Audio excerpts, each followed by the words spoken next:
Hello, everyone. It's Wednesday, and that means once again, it's time for more Touhou Project and historical context. Joining me, as always, is Dr. Nyri Bakkalian. If you would like to introduce yourself. Uh, it's a pleasure to be back. Yes, hello. I am Dr. Nyri Bakkalian, and I am here to help elevate your appreciation of the historical and cultural context behind the video games featuring Japanese culture and history which you consume. In this case, the Touhou series. It's good to be back. It's nice to see you again. Likewise, let's see. Today, at this point I've just opted to go through these games in chronological order, mainline. And so while there are some side games in between these, it's the mainline games that have, the most to say about the and most links to history out of all of them, whereas the side games tend to be more simple and more linked to Gensokyo itself rather than being a allegory of any kind. So next up here, we've got Undefined Fantastic Object, the 12th mainline game. This one is, gameplay-wise, somewhat a celebration of the company Taito, actually, because Zun was a employee over at Taito, and this game, between its use of UFOs and a couple of other nods to things like Space Invaders, there are, well, several nods to Taito and celebrating Taito's history of making arcade games. As for the storyline, I've given Nyri a couple of names and couple of general concepts to refresh on prior to the stream starting. But the overarching story here, as it relates to Gensokyo and as it relates to the previous games, is there was a whole bunch of geysers that were blowing out of the ground, geothermal energy, which, the previous game was directly about what was causing that. And it turns out that knocked free something, a flying treasure ship. And if it's a flying treasure ship, then, well, treasure means treasure, right? Let's go loot that thing is one of the motivations that you can choose for your character to investigate. But let's get the game fired up, unless there's anything else you would like to say prior to start, Nyri? Not at this time. Although I do want to because I know that your wonderful mod Zoe, who is also one of my wonderful mods, is going to make this joke sooner or later. Yes, folks, this is in fact the syncretism episode. Yay! Syncretism. That's a word I know. Mm-hmm. That's absolutely a word that I know, and for the sake of the audience, I would like you to clarify what that means. Well, first, it's a running joke on Clara Conversations on Shinto, our podcast, Zoe and my podcast. We frequently bring it up because syncretism is a very significant concept when, as in the Touhou series, one is talking about Japanese religion in historical context. Syncretism is when you have an influence of one faith upon another, and so you wind up with practices that are blended. You wind up with theology that has heavy influence. For instance, my faith of the Hachiman sect, the Hachiman faith, is Shrine Shinto, but because Hachiman Okami, the great kami Hachiman, was so heavily syncretized, like blended with Buddhist practice in the Edo period, so 1600 to 1868, Yeah, Shinto is literally a term the Buddhist missionaries named the indigenous beliefs of Japan. Shinto, the way of the god, the kami, as opposed to the way of the Buddhists. So my deity Hachiman Okami um, is very heavily syncretized with Shinto, with Buddhism in practice, to the point that yes, Hachiman faith is Shinto, but in the Edo period, 1600 to 1868, you would have Buddhist monks who did the rituals at Hachiman shrines. You could offer incense, which is a thing that you do in Buddhism, but in most places in Shinto you don't. Not Hachiman Daimyojin, Hachiman Daibosatsu. Uh, Daibosatsu meaning great bodhisattva. Um, Daimyojin, like that aside, Daimyojin is otherwise the title that goes with a kami who is heavily syncretized with Buddhism, like Oinari Daimyojin, exactly. But but yes, Hachiman Okami specifically is great bodhisattva. As I recall, because of her vow to protect the construction of Todaiji Temple in Nara, south of Kyoto. So she received the title of Great Bodhisattva. And so you could do things like offer incense, which you don't really do in other parts of Shinto. You could do things like the gateway is often red and black. You could do things like have Buddhist monks do Shinto shrine rituals. That's all syncretic. Gotcha. And the thing to bear in mind. I mean, I promise I'm going somewhere with this. And I would be remiss if I didn't mention this, especially because Zoe is in the audience tonight. And if I don't say it, Shay will. Uh, Often when one hears syncretism, here in the West, one assumes, so does that mean I can blend my practice with Shinto however I want? The answer is no. Shinto has Shinto may not have dogma, but it does have rules. And the understanding is that however much syncretism there is in a Shinto practice from, say, Buddhism or Taoism, you practicing in the West imposing other traditions upon it is not okay. There's a difference between cross-pollination across well over 1,000 years versus, I want to I don't remix this. know, I want to remix this. When you have a guy in the Midwest who builds a Shinto shrine to Grandmother Iron, who's a figure that you might know from Slavic folklore, or when you have people who think that they can, I don't know, have a like a mojo bag of Amaterasu Omikami, the sun goddess. Like, don't. But that the long and the short is what we're talking about when we say syncretism. Understood. Right. So let's fire up the game screen, get the game audio Yes. running, and it will be my turn to discuss the gameplay mechanics that are unique here.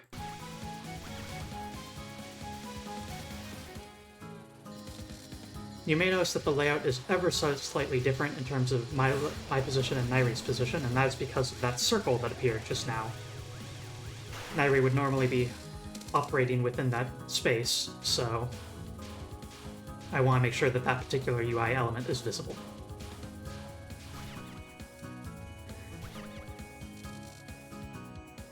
So, let's see. This is the first Touhou mainline game after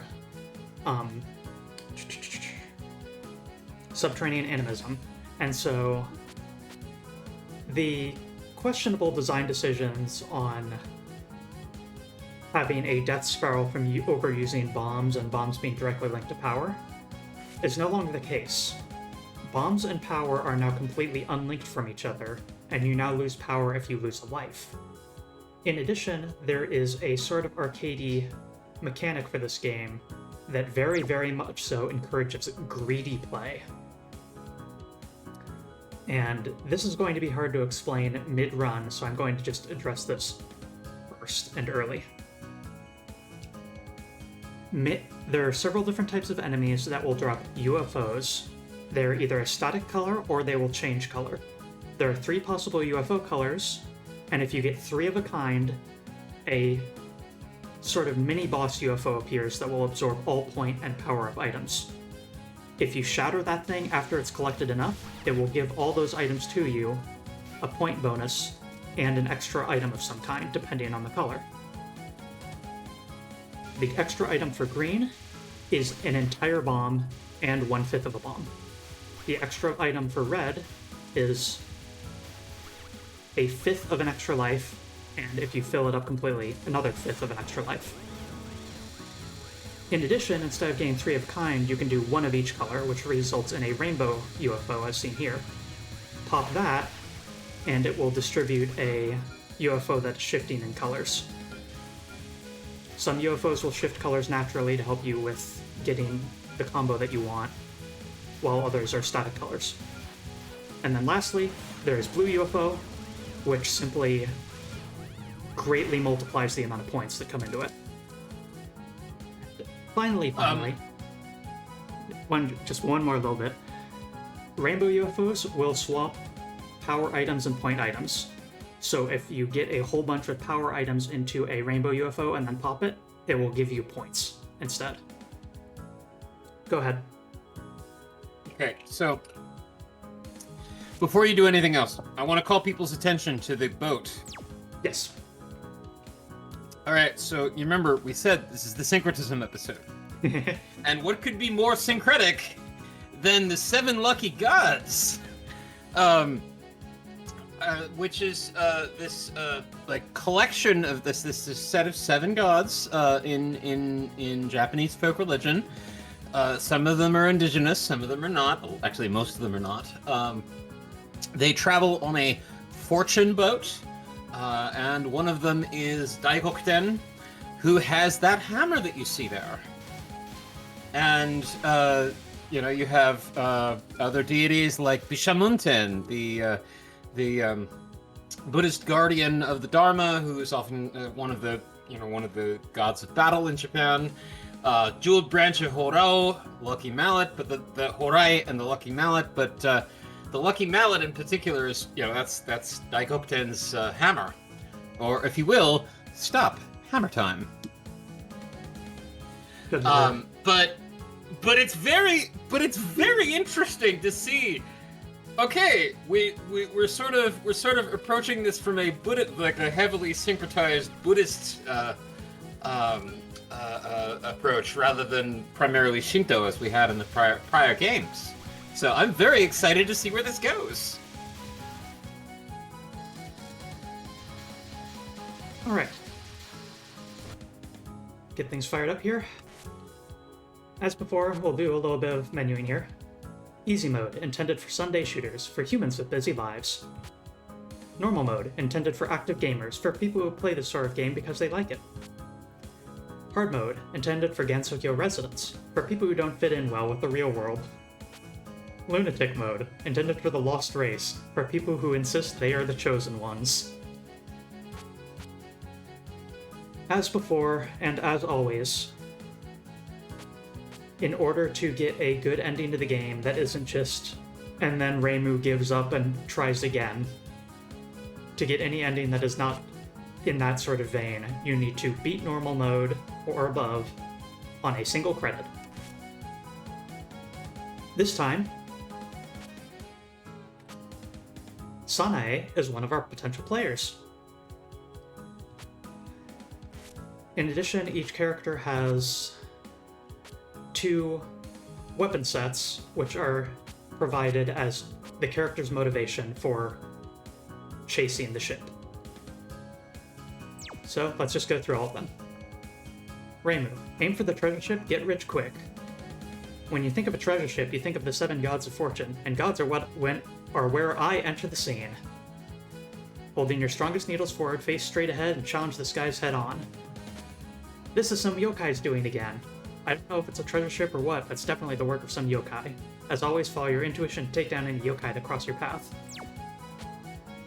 As for Marissa's 2 possible motivations, a treasure ship's gotta have treasure. I would like to remind you once again that Marissa is a casual thief. It's a treasure ship, so naturally it's loaded with treasure. You can't lie to me. Challenge the skies with the light of this ultimate magic without peer. I will be showing Master Spark at a later time. It is a very iconic ability that Marissa has. Whatever it is, I'm very interested in it. I saw it. There's no doubt there's something floating up in the sky. Time to head up there. With your mighty omnidirectional magic, overlook not even the most trivial thing, even if it's behind you. And Sanae. What are her two motivations? I'll do as Lady Kaneko says, or I'll do as Lady Suwako says. Lady Kaneko is telling me to master yokai extermination too. Brace for the danger, with the divine power of a serpent that devours evil. Lady Suwako seems to be sure that I'll find something good in the treasure ship. Challenge the mysterious floating object with the divine power of a frog that will defeat enemies even after death. So, I've practiced this game a lot because chances of me doing this are looking grim, but I will make my best attempt, and my best record in practice is a 2-credit clear with this particular weapon. Without further ado, aim for the treasure ship, get rich quick, Reimu Hakurei.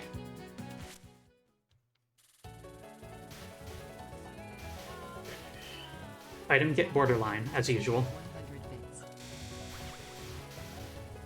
If you see a UFO blinking, that means it will change colors as you stay away from it. If you get close, though, you can keep its color in one form. The Road of Lingering Snow. As you can see, there's a boat's shadow above us in the background. So, with a red UFO, we feed it, we get one extra life fragment, and we get a second one.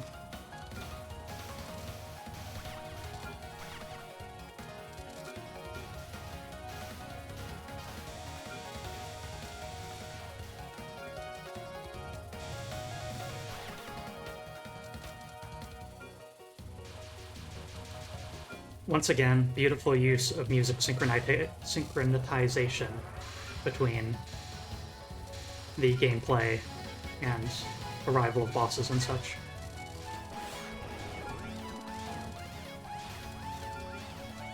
As usual, we are just dealing with fairies for now. And we will be meeting that character we just saw again momentarily. You can see in the lower left which UFOs I currently have in pocket. And so as you can see, I got 3 of a kind of green.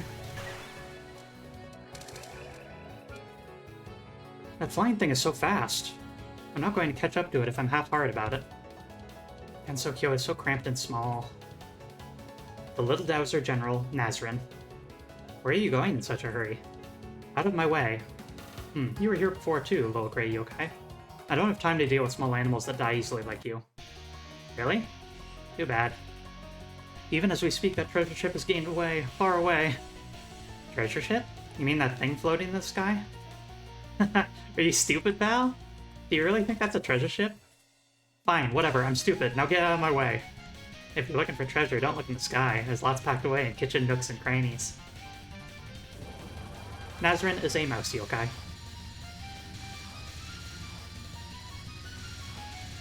If we were to play as a different character, Nazrin also will mention looking for something. Undefined rare metal detector.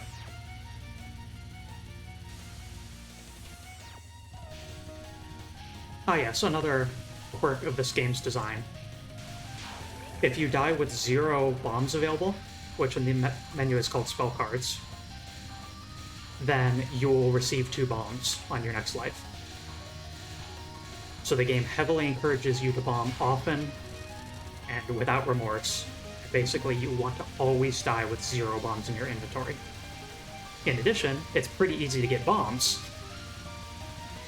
Vision sign, Nazrin pendulum. But yes, Nazrin uses the ability dowsing, or rather the art of dowsing, to search for treasure. Aw, it disappeared into the clouds. I guess I'll have to go further into the clouds. I bet there's tons of yokai up there. Ugh. Yep, Conley pointing out those are dowsing rods that she's holding. Does Nazrin mean anything? I think that might just be a name. Not that I can tell.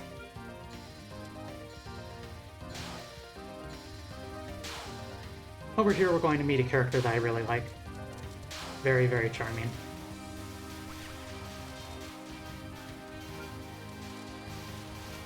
And of course, as per with tradition of this game, very charming character that we are going to beat up remorselessly and without any sort of question.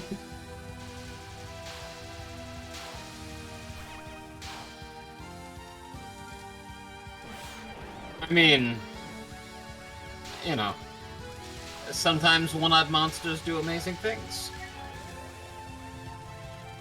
Interesting you'd say one-eyed.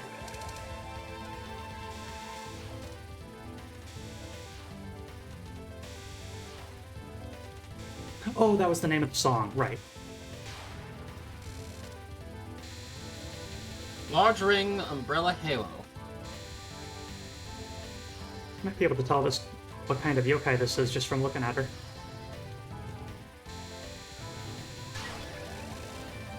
Casa Obake, I'm guessing, with the umbrella? I believe that is correct. I should probably have known the name of it before I did that little prompting of you.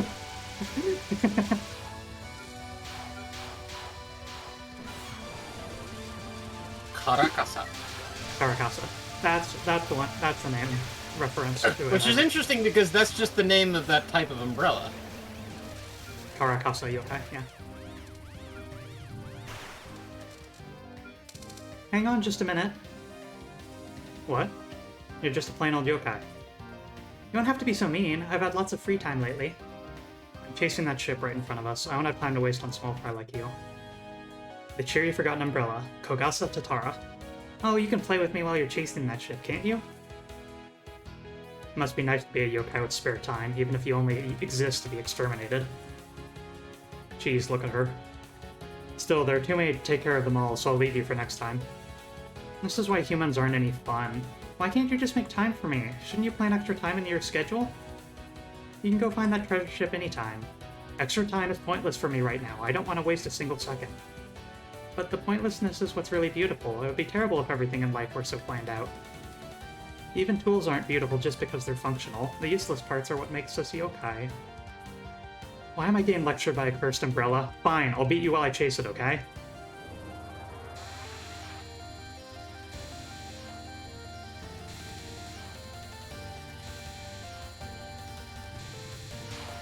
If you play as a different character, one of the things that Tatara will say is, hang on, excuse me for a moment. Boo, did I scare you? Umbrella sign, parasol, star, symphony. Parasol stars. That is one of a sequel to one of the Bubble games. Rainy sign, a rainy night's ghost story. Oh, the Biwa. So the Biwa is waiting on new metal tools. I need metal tools in order to actually take her apart properly. Just for context, one of my partners got for me some time ago a fixer-upper biwa, which is a Japanese lute.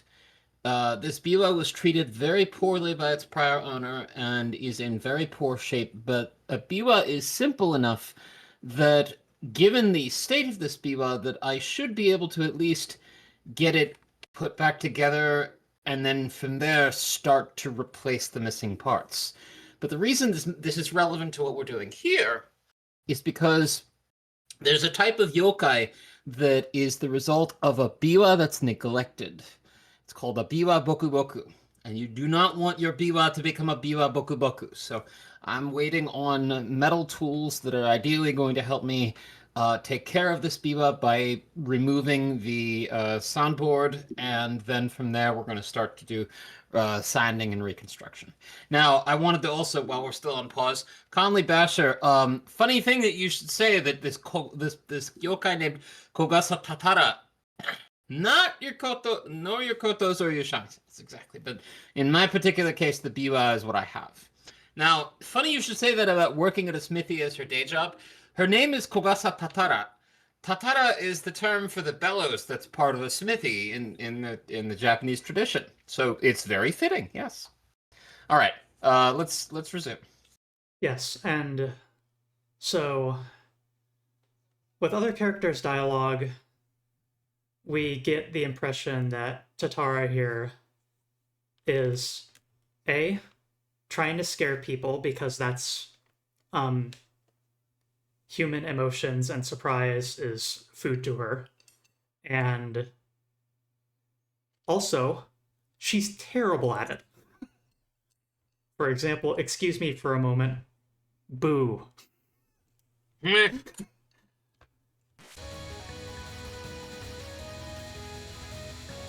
And from my understanding, that the fact that these yokai are pretty bad at startling people is, in fact, part of the yokai lore for this particular type.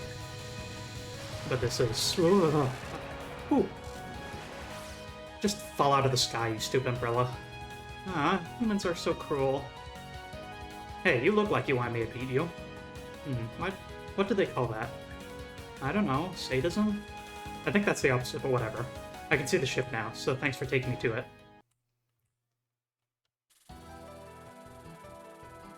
Okay. It is time for me to use bombs a whole bunch. This game's pretty tough. I say that every time. But, you know, it's true.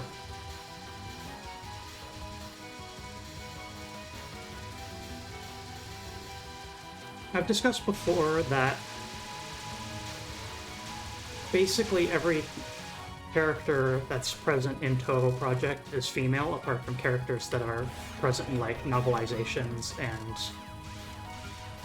unnamed randos of villages and stuff like that. But coming up is actually going to be an interesting exception. Are you ready to meet a male Touhou character present in one of the main games at the end of this level? Humans, fairies, and all, everyone seems to be after the ship. Are they after the treasure room? Treasure room? So the ship really is well, no point in arguing. I'll show no mercy to any enemy. Fist, an unarguable yokai punch.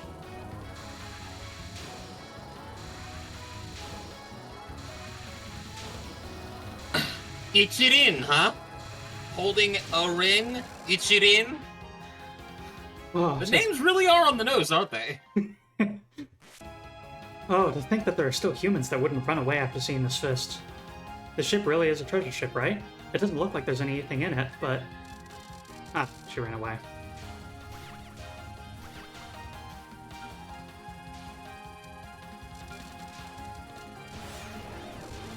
Ichirin really means holding ring. Are you serious? No, it means one ring. Ah. Well, still close enough. And yeah, well, I mean, she's holding one ring. That's true. Yeah. Nope. Spending a bomb is always better than losing a life. This game especially. Thank you for the cheer.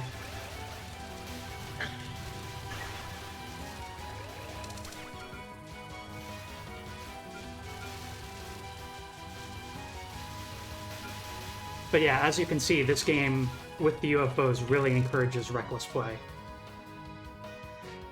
Just what are you after? Treasure, or perhaps our sister's power? Treasure, of course. So you're just a common ruffian. The ship looks pretty bleak, though. The Great Wheel having guarded and been guarded. Ichirin Kuda... Ichirin Kumoi and Unzan. I regret to have to tell you there's no treasure left. What was that? The treasure with the power to fly also brings about change in humans. Most of it has been lost while our sister slept. It's fallen down into the world. Huh? But what about all the riches? Riches? Is that what you're after? There never were any. None with any real monetary worth anyway. This really sucks. Huh? You mean the Shrine Maiden has... Unzen tells me you're after the fragments of the flying treasure. Is that true? No, I'm not. Unzen would have no reason to lie. Excellent. You don't have to hide it. You're collecting those fragments flying through the sky, right? You must be trying to revive our sister as well. How awesome.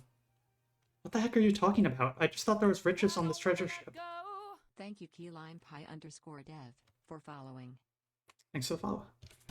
It's okay. Now hand over the treasure you found. So, one more pattern here, and then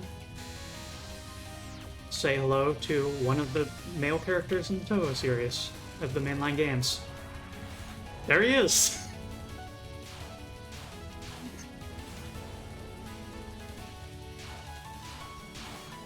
This sign heavenly net sandbag.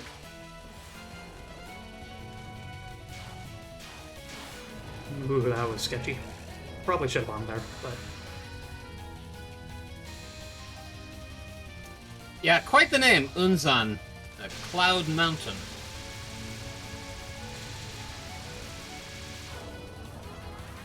And strike, fist smash.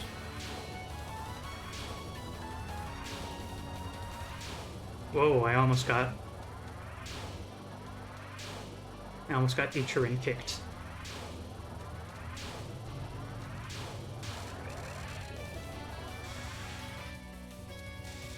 Oh man, yelled at himself.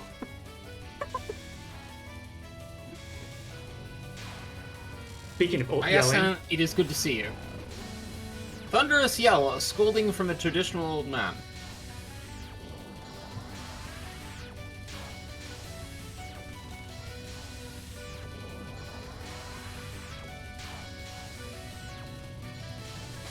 ooh.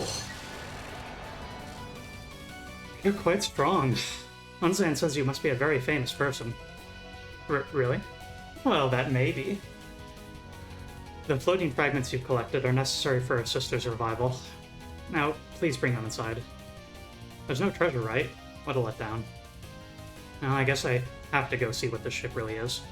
It doesn't look like I'll get anything for it, though.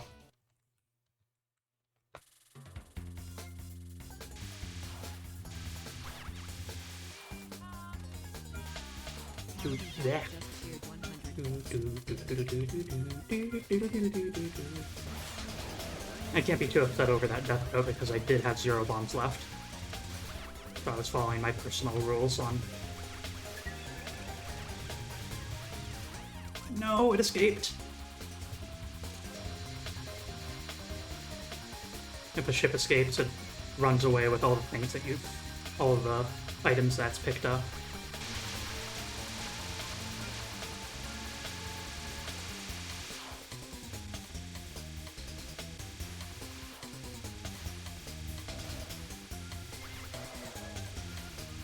I quite like this song, even if it does have a literal, actual error in the sound design of it.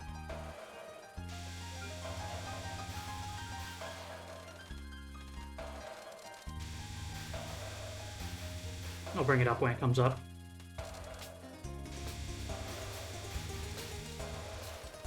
But there was a literal production mistake in the making of this song.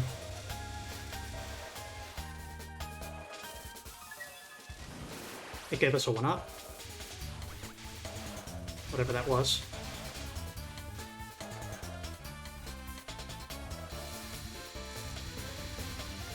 We're also in the game Blue UFOs, which is quite obnoxious. I don't believe this game ever gives you an extra life for hitting score breakpoints.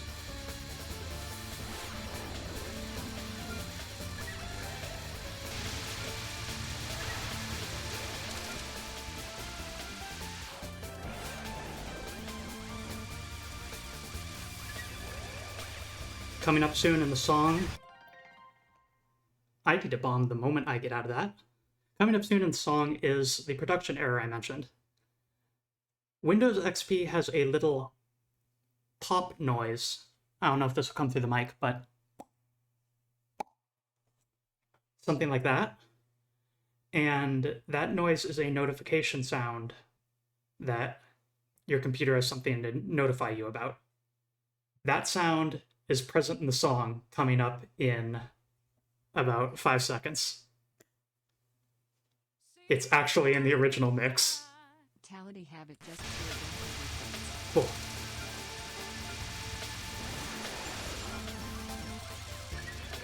Three, two, one.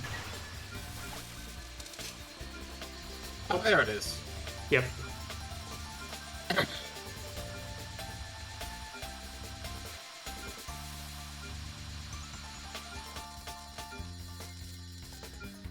This mistake was funny enough to enough people that there are remixes of this song that also have that blip in it.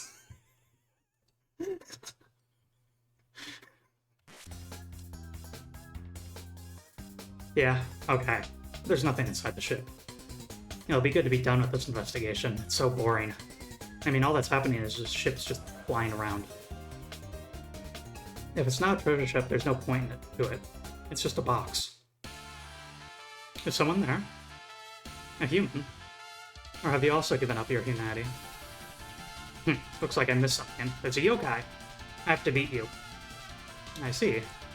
You're human, right? Then you better just put down those treasures and leave the ship immediately. We'll be reaching our destination soon. There won't be any going back then. Destination? Who are you anyway? Oh, where are my manners? The ghost left from the shipwreck accident, Captain Minimitsu Murasa. I'm Murasa, the captain of this holy palanquin. Captain? The ship will be leaving this land to go to another world where Hijiri is sealed away. There we'll revive Hijiri, and everyone will be able to forget their troubles.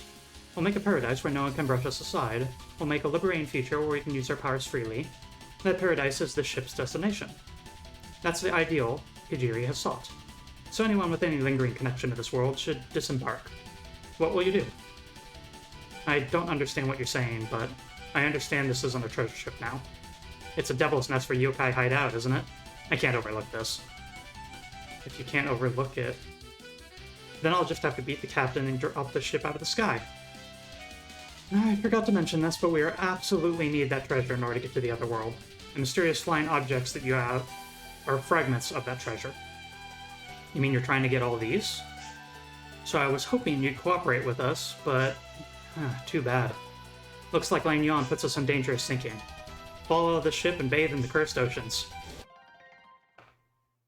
Okay, so Hijiri is interesting. Hijiri is the term for a sage, a saint.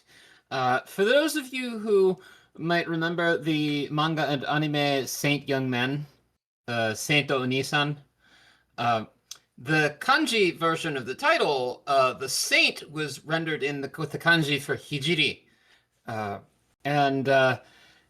This is a term that's like the kanji is ordinarily read sei. The Japanese word for the Bible, for instance, has that in it. Sei show the writings of the holy writings. But in this context, where you read it as Hijiri, this is referring to like a Buddhist ascetic or a person who becomes a bodhisattva. There's a famous in Edo studies anyway. There's a famous 18th century shitpost, we'll call it, in the Gesaku genre, called Hijiri no Yukaku, the brothel of the Hijiri, the brothel of the saints, where it almost sounds like almost sounds like a terrible walked into a bar joke. The Buddha, Confucius, and Lao Tzu walk into a brothel in Osaka. Hilarity ensues.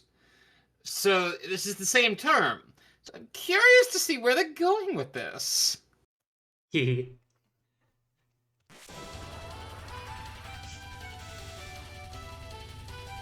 Let's hope I'm smart enough to use my bomb.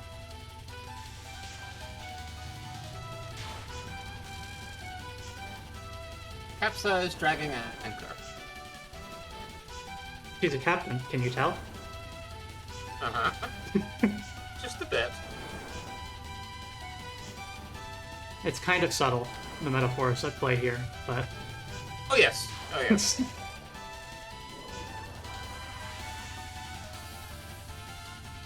she's also wearing sailor uniform, Uh-huh.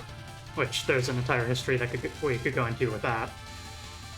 Drowning sign, deep vortex. Yes, today, this is commonly the summer weight uniform for junior high girls. And it's literally called sailor uniform, isn't it? As well. Yeah, seirafuku. Yeah. The winter weight uniform inverts the colors, so it's primarily navy blue, and it has long sleeves. Yes, they're offering to use subtlety, and they are cowards.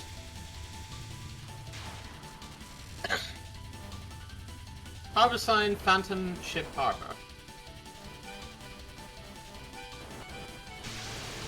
Nope, nope, nope, nope, nope. Very mean movement. I'm watching this and I'm remembering how, in my native language of Armenian, the word for an anchor is one of the hardest words to pronounce because it has two sounds.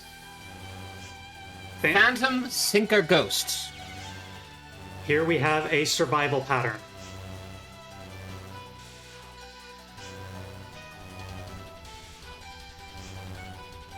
She's already dead.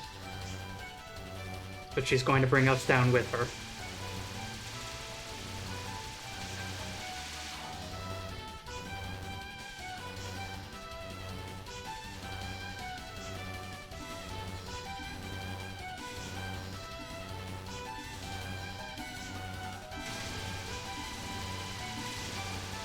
Fortunately, I can time her out. This power has buried a lot of yokai, hasn't it? That's right, so stop doing bad things. But we're not doing anything bad. Of course you are, you're a yokai, right? I can't just stop being a yokai. The ship really isn't stopping, is it? Even though the captain isn't doing anything. It's in auto mode. Now that I know this isn't a treasure ship, I'm not that interested. Now I finally know what this ship really is. But I still have to find out where it's going. Oh, right, anything to say about the, spoon object that she was holding? Oh yeah, and Aya-san in the chat has also brought this up. The ladle is, in fact, the old, I forget the Japanese word for it, but it's this wooden ladle that is used at shrines for purification of the hands and mouth in the Choziya, the purification pavilion, where you wash your hands out, you wash your mouth out, and then you go out to pray. So that's what's going on there. This is a purification tool, sort of like how Reimu's wand with the streamers is likewise its own different kind of purification tool. It's also a running joke that I think Zone at this point is in on, that if you look at the Touhou series as a whole, just over the span of it, the stick that Reimu is holding gets longer and longer and longer and longer, and the size of the tassels also get longer and longer. So we have the cruise missile version of a purification wand by the end of it. Yes. It is frankly hilarious how big the thing has gotten, so I have to just assume that he's in on it and doing it intentionally. I mean, there are enormous versions of this thing. This is in fact a thing that does get made.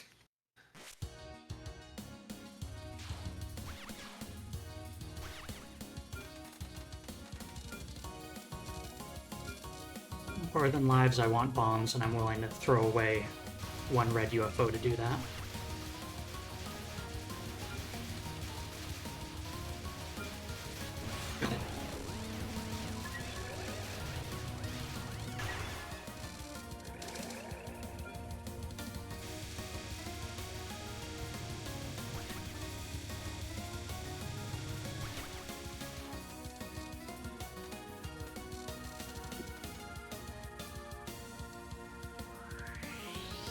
Ah, shoot.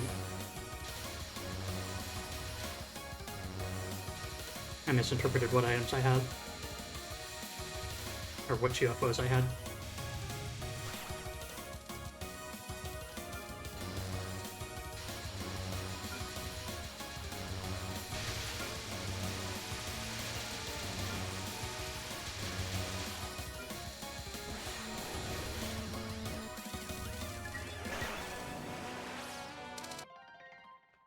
Return of the Mouse.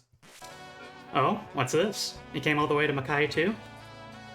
Don't I know you from somewhere? Wait, Makai? That stupid captain, you're saying the ship was headed to Makai the whole time? Looks like you're strung along with the treasures you happen to have picked up. Good work, Captain Marasa. In the meantime, I found the other treasure I was looking for. The power of the pagoda of Bishamonten. I think I'll test it out on you before handing it off to my master. Hang on. I know you can't back up, but that thing she was holding, that's, We will see that pagoda. We will see that pagoda. That is like, it's a, you know, it looks like you're combining the visual cues of a wish-fulfilling jewel, but also a pagoda. So I'm very curious to see where this goes. Once again, we will be seeing that, or as I said a moment ago, we will be seeing that again at the end of this stage. So we'll be able to get a better look at it alongside a few other potentially interesting objects. Also, we are in Makai. Anything to say about that?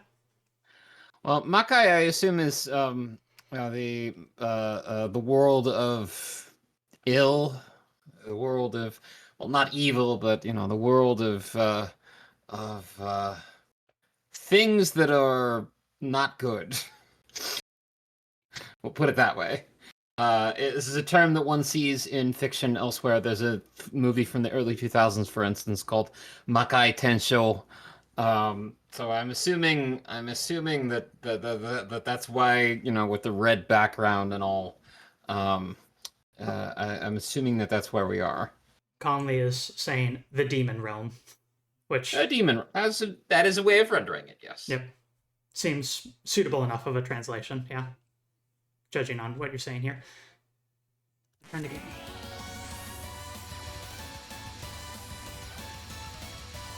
All Touhou players cry because UFO is the game in which Zune discovered curved lasers.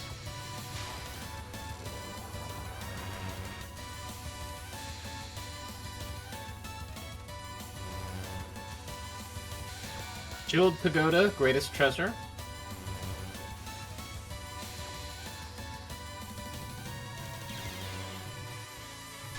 Died with no bombs in hand. Good.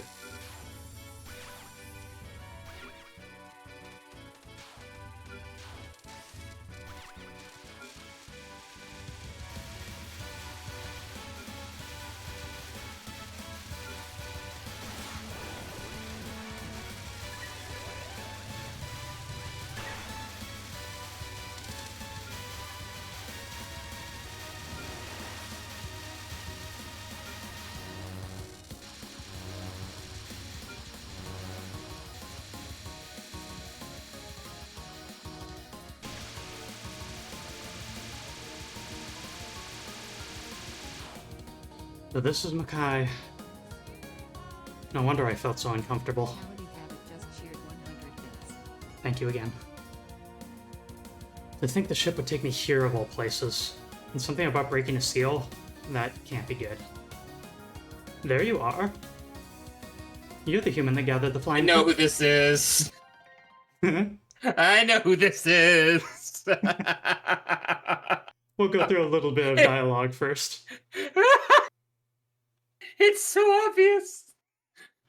Zune knows writers who use subtext. They are all cowards. You're the human that gathered the flying treasures for us, yes? I'd imagine you'd be more impressive. Excuse me? Ah, my apologies. I only thought that you'd be a human more disciplined in ascetic practice to have made it this far. I think I'm pretty disciplined. Disciple of Bishamonten, Sho Toramaru. I am an avatar of Bishamonten and a devotee of Hijiri's creed. With the jeweled pagoda Nazrin brought and your fragments of the flying storehouse, we will finally be able to break the seal. and repay our debt of gratitude to Hijiri. You all keep mentioning this treasure I have. Do you mean these UFO toys? UFO? I suppose they might look that way. Now, together let's bring light to Hokai, and... not interested. Besides, I'm only here because I've been following a treasure ship. Treasure ship? When I had a look inside, though, it was just some plain empty ship. I thought there'd be something on board, but before I knew it, I was in Makai. I'm fed up with all this. Why, there's no reason to be disappointed. The Holy Palanquin is not a treasure ship after all. Isn't not a treasure ship after all. Huh? Think of it this way. The 7 gods of fortune ride upon the treasure ship of myth, do they not? And one of them, Bishamonten, stands before you now, a most fortunate omen. Whatever. At this point I have no choice but to bring both you and that sealed whatever down, and then search the whole place. Very well. If you wish to do battle, then I shall face you. However, if you happen to be treading a wayward path, then you shall bear witness to the light of the Dharma that shines through even the darkness of Makai, and bow down before this pagoda of Bishamonten. I feel like there's a lot to discuss. God. Oh my god. Like they really like Zun knows his stuff. Like so Bishamonten, Sanskrit name Vaisravana, one of the 7 lucky gods in Japan who ride around in the treasure ship, but also a protector of the Dharma, often depicted with a spear on one hand and a pagoda or a jewel, a jewel of the wish-fulfilling jewel in the other hand. Or a jewel pagoda. Sometimes with a jeweled pagoda, if you will, yes. Tiger skin loincloth sometimes, often with that ring, sort of the cloth, sort of, I think the term is hagoromo, around the head, halo-like. You can see a lotus on the head, the symbol of the Dharma. Like, this is very, yeah, I bet. Like, It's, like, visually, it's very striking. Like, this is exactly... Yeah. Checks out. Checks out. Like I have to say, Moo, I love that this is a thing in this series, and every time I'm just like, oh my god, did they really?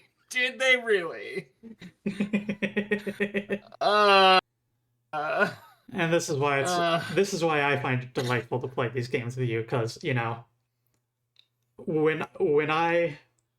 when I play these games and play them in Japanese without any sort of translation, I see, ooh, cute character. And then I move on. The answer is always, yes, really. Anyways, fuck this boss. This boss is a nightmare. This boss is an absolute abject nightmare, and I find this boss harder than the final boss of this game.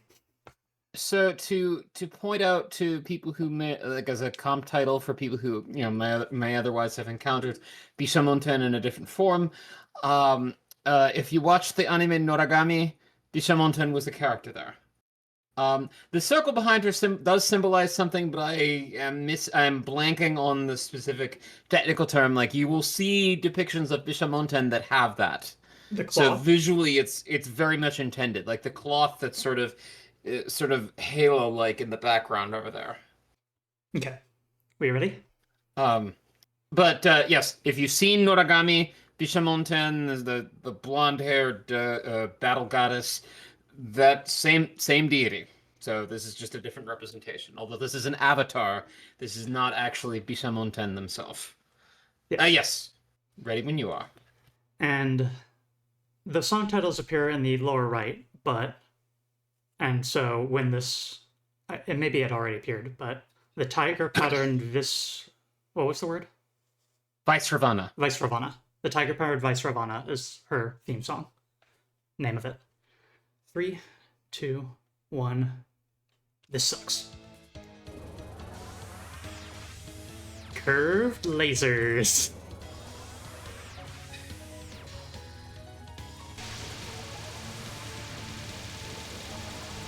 Jeweled pagoda radiant treasure.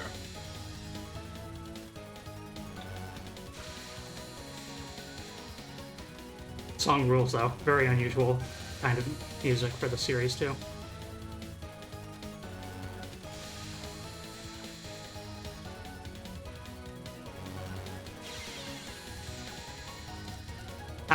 perfect timing for the auto bullet clear of death.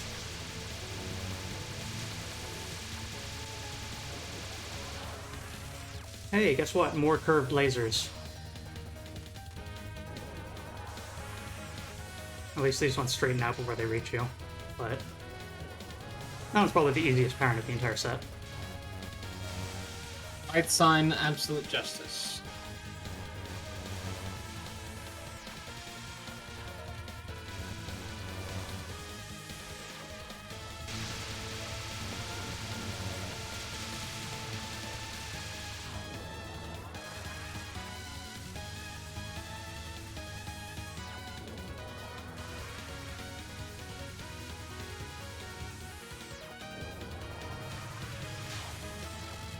Hell. Hell on Earth. Buddhist art, most valuable Vajra. How fitting for a pattern that involves very large lasers.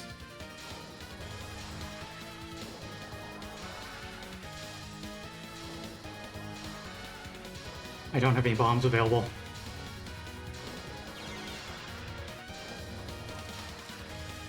My most hated pattern. My win rate on that pattern is like 1 in 10. Light sign, demon of purification.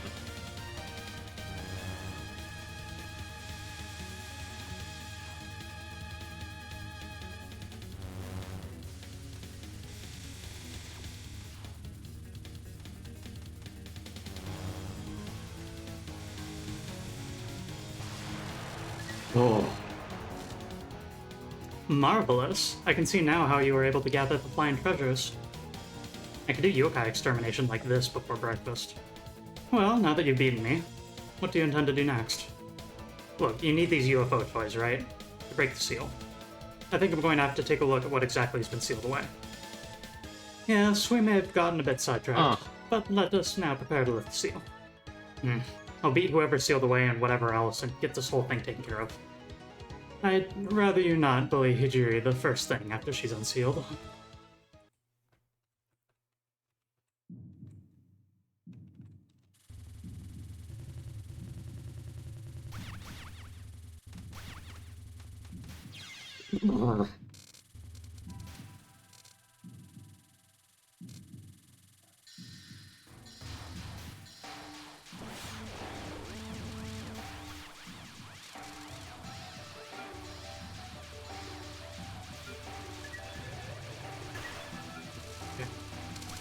Whoa!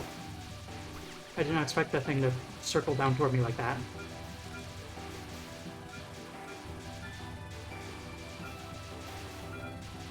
This attack pattern from the fairies seems kind of familiar in a way. Can't quite place it.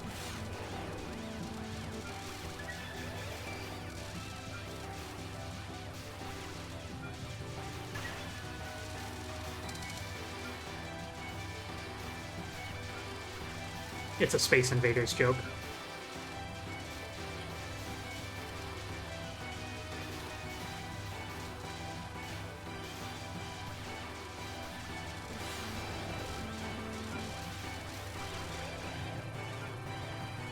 There's that light again.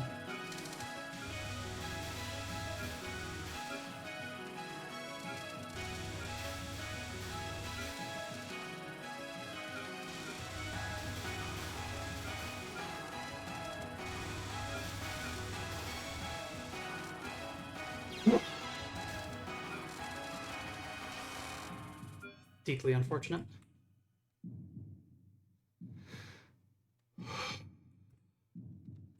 Okay, come on out. I know you've been sealed in here somewhere, okay? I can't hear anyone. What a mysterious place. I can't sense anyone at all. Oh, the world of Dharma is filled with light. Are you the one who liberated this world? I finally found you. You're those yokais' boss, right? Yokai?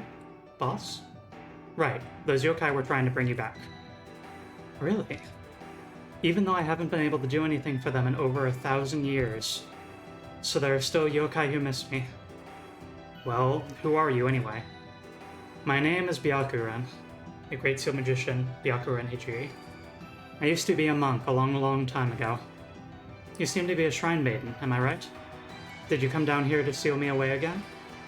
Oh, yes, that's exactly right. You're another oppressor of yokai, aren't you? You know, I realize that gods and Buddhas are no more than yokai. But yokai are hated, and gods are worshipped. That's because humans decide it should be that way. Huh? Well, I've beaten gods, too. Yes, my scrolls are full of the light of Dharma. From now on, I'll have to make sure I show my gratitude to those who freed me. I wonder if it'd really be okay to leave you alone. I can't change your desire to eliminate all yokai. However, if you're going to seal me away again, I will resist you with all my strength. Yes, there we go. I'll beat anyone who's a friend of yokai. Humans haven't changed since my days in the temple. How foolish and self-centered you are. Now, in the name of the three treasures, hail to the three treasures of Buddhism. The three treasures of Buddhism, the Buddha, the Dharma, and the Sangha. This is the three things that one takes refuge in when one takes Buddhist orders, when one becomes a monk or a nun or a lay practitioner. It's also interesting that her name is Byakuren, literally White Lotus. And Byakuren Hijiri. This is a concept that one sees in Japanese Buddhism. You know, the Lotus Sutra is a thing, so very fitting. I hope that I am able to do this. I took that very unnecessary death one, like during the stage, which threw me for a bit of a loop. I need 2 more life fragments. I hope that she drops life fragments. I'm not entirely sure if she does, Just cheered 100 bits. but I'm really praying that that's the case right now. And oh, here we go, I guess.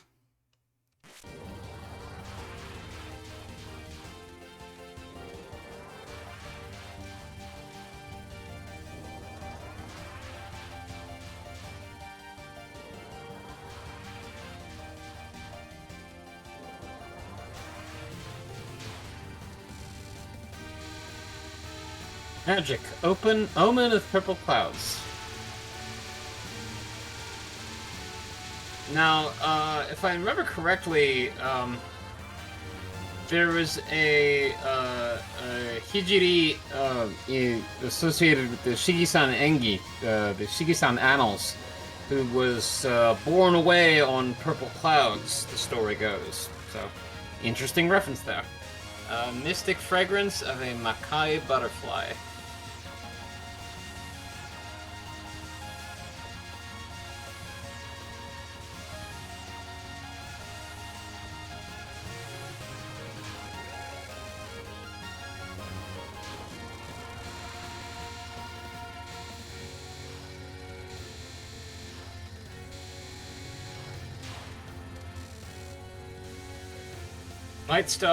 Light Magic Star Maelstrom.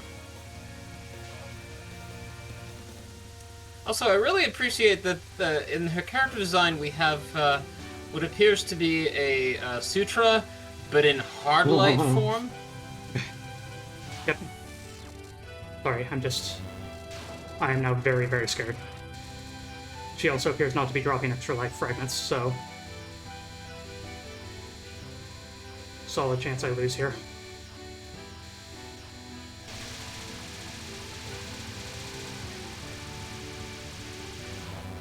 Great Magic Devil's Recitation.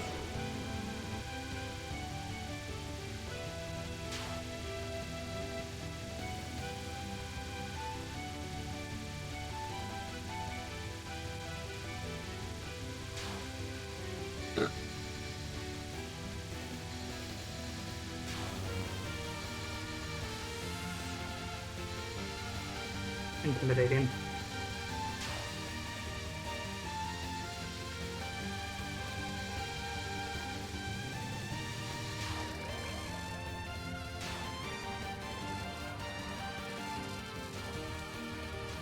Gimme Hijiri's Air Scroll.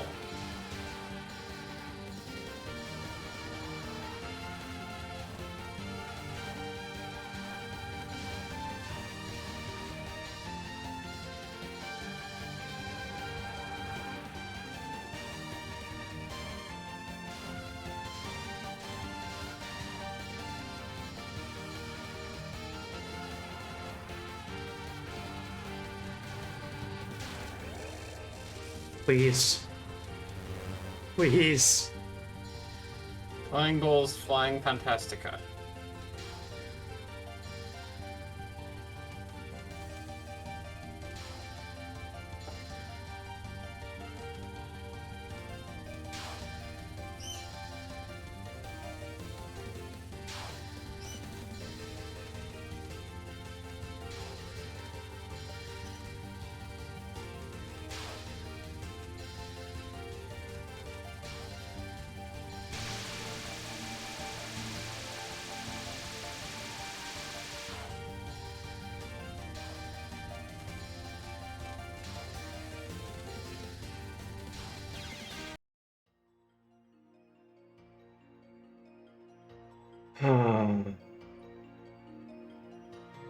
So close. So close. Bad ending. Have I mentioned that Oh, these are games we are all- brutal? Are we all the way back at the beginning? We're at the start of this stage, but we are locked out at the good ending. Tally Habit just cheered 100 bits. All this stuff is documented on the Touhou wiki. The official Touhou, or not official. Anyways, it's all documented on the Touhou wiki, so I might actually just bring up the artwork and the text for this ending, because I feel like it's kind of important.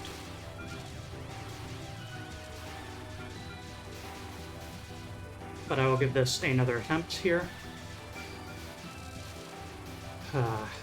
In the meantime, if you all have assorted questions for me on Japanese history or religion, please do feel free to ask in the chat. I will answer in text. I will note something that is, I believe, quite relevant for the storyline here. I don't know if Sho Toromaru ended up mentioning it directly in this character route, but the real form of those UFOs we've been picking up, apparently people see them differently. It's been the kind of slight implication. They are fragments of a holy treasure which appears to be a flying granary. Oh yeah, that's the thing. Oh.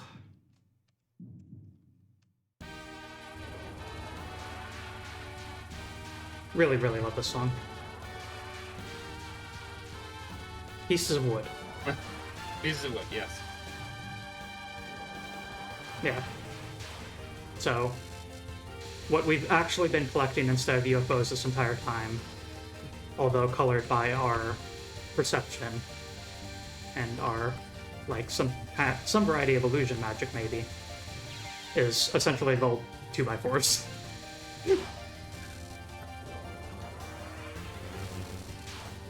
A scrap of wood. Okay, so Aya-san, I think that it is actually referring to the same treasure ship. I'm just poking at the Super Mario Brothers reference pictures here, and yeah, I think it's actually getting at the same thing. I thought that might be the case. A treasure ship full of golden coins is something present in Mario 3. Yep. With some... I think it just says treasure on the map, on the sail. The kanji on the sail, yeah, that just says treasure. If not UFOs, why UFO shaped? That's just our perception. They are actually pieces of wood. Yep.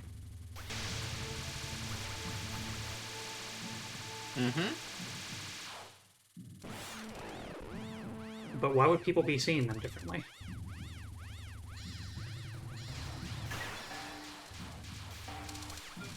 An important question that will be addressed.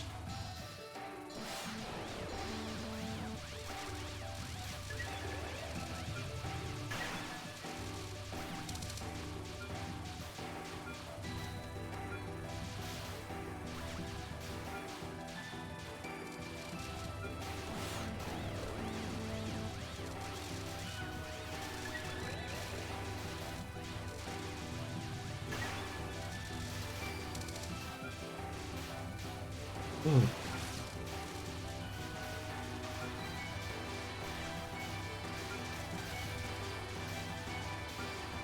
But yeah, it's a weird balancing act to do where it's a lot more resource efficient to get bombs because you get an entire bomb every time you fill up a UFO and claim it of the green color, whereas you get 2/5 of a life for doing the red one. But nonetheless, I don't know, the economics of it are weird, and like, the value judgment is hard to determine, and we're back to this is a resource game. The nun who overcame the 8 sufferings. You've made it. Oh no, we're back to Yeah. ACD. I'm just gonna try and do this one more time, and if I fail again, we will look at the ending via external reference, and then do the extra stage, of which I should be able to get a good show out of. If not, I don't believe I'll be able to beat it, but I can consistently get far. So the 8 sufferings are something that one sees in Buddhism. They're called the Hakku in Japanese. Birth, aging, sickness, death, parting from people you love, suffering of having to meet someone that you hate, suffering of being unable to obtain what you desire, and suffering arising from the 5 aggregates, the sense aggregates of clinging, which are the way that you experience the world. Zoe, for you, I'm gonna put it this way: "O monks, what is burning?" So, the nun who overcame the 8 sufferings is the nun who presumably became enlightened.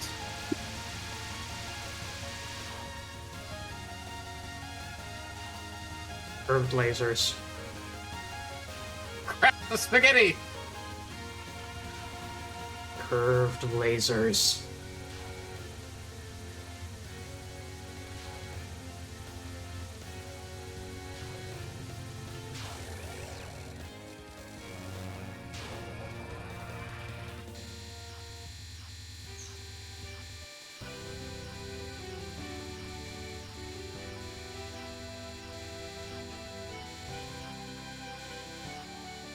If I can actually do this right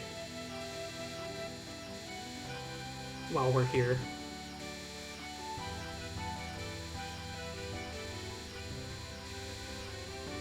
Nope.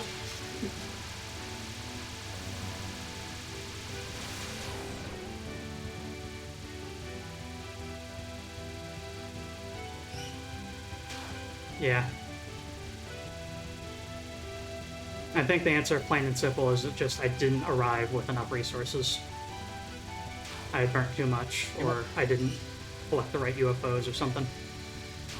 She wanted to bring in teachings of Buddha to the yokai, but people saw this as monstrous and sealed her away. She also has a brother, or had a brother, named Myorin. Myorin, again, which takes us back to the Shigisan Engi, which is all about the great monk Myorin and his miraculous deeds in the late Heian. So, 11th, 12th century. Oh, they're a very Buddhist yokai, yes.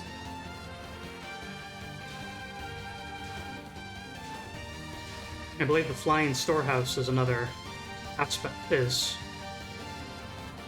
like one of the main stories in that, right? From what the tiny amount of research I did as well. Yeah. Yes. Final pattern. This time I'm coming at it with a life and 2 bombs. Shigisan Engi is actually a picture scroll, and let me drop a link in the chat so that people could check it out.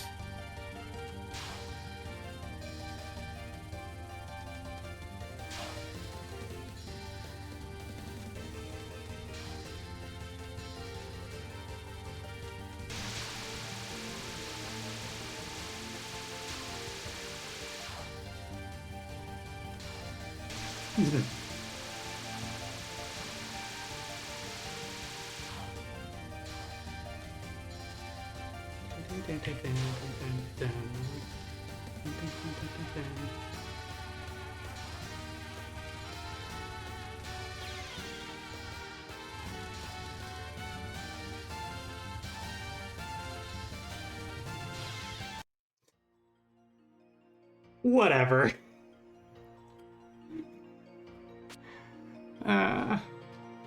Look at that health bar up in the upper left. Byakura and Hijiri.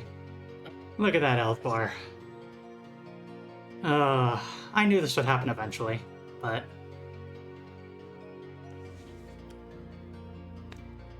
Bowing before my audience. This game has beaten me. My apologies. Okay. Let me go and bring up an emergency web browser and emergency Touhou wiki.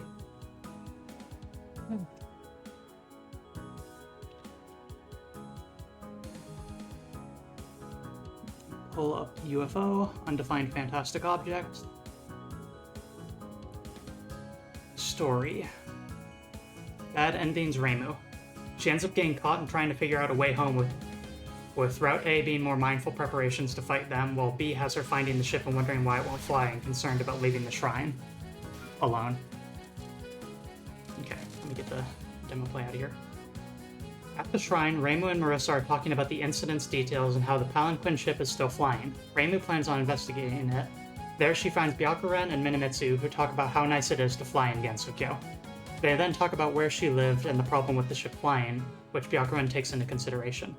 It goes to state Reimu suggests... I think someone screwed up the wording here. It goes to state Reimu suggests making the ship a real treasure ship, which becomes successful as Byakuren notices the peace between yokai and humans in Gensokyo. Reimu's confusion by that, as she doesn't know why she was sealed... Reimu's confused by that, as she doesn't know why she was sealed in the first place. It states that Gensokyo Byakuren and her followers have nothing to fear, as powerful humans aren't feared in Gensokyo. That is seemingly kind of poorly translated. And Reimu's endings. Ah, okay. Cool. This one isn't just a stupid summary that's poorly worded. Okay. The actual text. So, no images here, but... The Hakure Shrine. It's a shrine on the eastern edge of Gensokyo. There was little snow left on the shrine grounds, casting shade by the trees. The cherry blossoms would probably be out soon. Reimu. Makai was just so creepy. That ship wasn't a treasure ship or anything, it was just a yokai ship bound for Makai. So boring. And it was totally empty. Ursa. Was it? Wait, you went to Makai? Somewhere called Hokai, out in the sticks of Makai. Marissa. Still, if that ship wasn't a treasure ship, I'm not really that interested in it. Well, what happened to it anyway? Reimu. They say it's still floating around out there. You haven't seen it? Marissa. Oh, my spring hibernation's been terrible lately. I haven't seen it at all. Reimu. The next time I see it, I'm going to board it again. The next day, Reimu found the ship flying through the sky and boarded it once more. Reimu. I finally found you. Why are you still flying around? Byakuren. It feels like I've been born again, being able to fly around up here. It's so much nicer than Makai. Minomitsu. Yes, so that's why we're thinking about making the ship into a Gensokyo sightseeing cruise ship. Reimu. Sightseeing. Where do you all live, anyway? Byakuren. The temple I lived in long ago is gone now. Well, anywhere would be a fine place to live, I think. Minomitsu. The sacred palanquin was sealed underground for many years, along with my companions like Ichirin and Sho. Minomitsu. We were finally freed at the end of last year. We're living on the ship until we decide where to stay. Byakuren. I see. I don't think I'd mind wandering around forever, though. Just flying through the skies. Reimu. Hey now, you can't just fly around forever. The ship's gonna cast huge shadows everywhere. Byakuren. That's true. I suppose we'll spend every third day of sightseeing on the ground then. Minomitsu. Roger that. Reimu suggested they decorate their ship as a treasure ship in order to attract customers. Byakuren agreed and accepted her idea surprisingly easily. And so the rumors of the flying treasure ship that had been circulating Gensokyo came true, at least for now. The treasure ship cruise was popular among humans and yokai. Sometimes humans and yokai would end up on board at the same time, but the yokai were never persecuted by humans. Byakuren was surprised at how much the world had changed. Yokai were no longer victims. Reimu didn't understand what Byakuren was on guard about, but she had an idea why Byakuren had been sealed away. She was too powerful and willing to aid humans and yokai without distinction, so the humans got scared and sealed her away. Nobody would fear powerful humans anymore, though. Byakuren and her yokai friends would never be sealed away again. Ending number 1, the cruise ship of Gensokyo's Spring. Congratulations, all clear, just as I'd expected. Oh. So, no pencil art, but that is the full text of Reimu's ending A. Oh, goodness gracious, it is warm in this room. 1 second, please.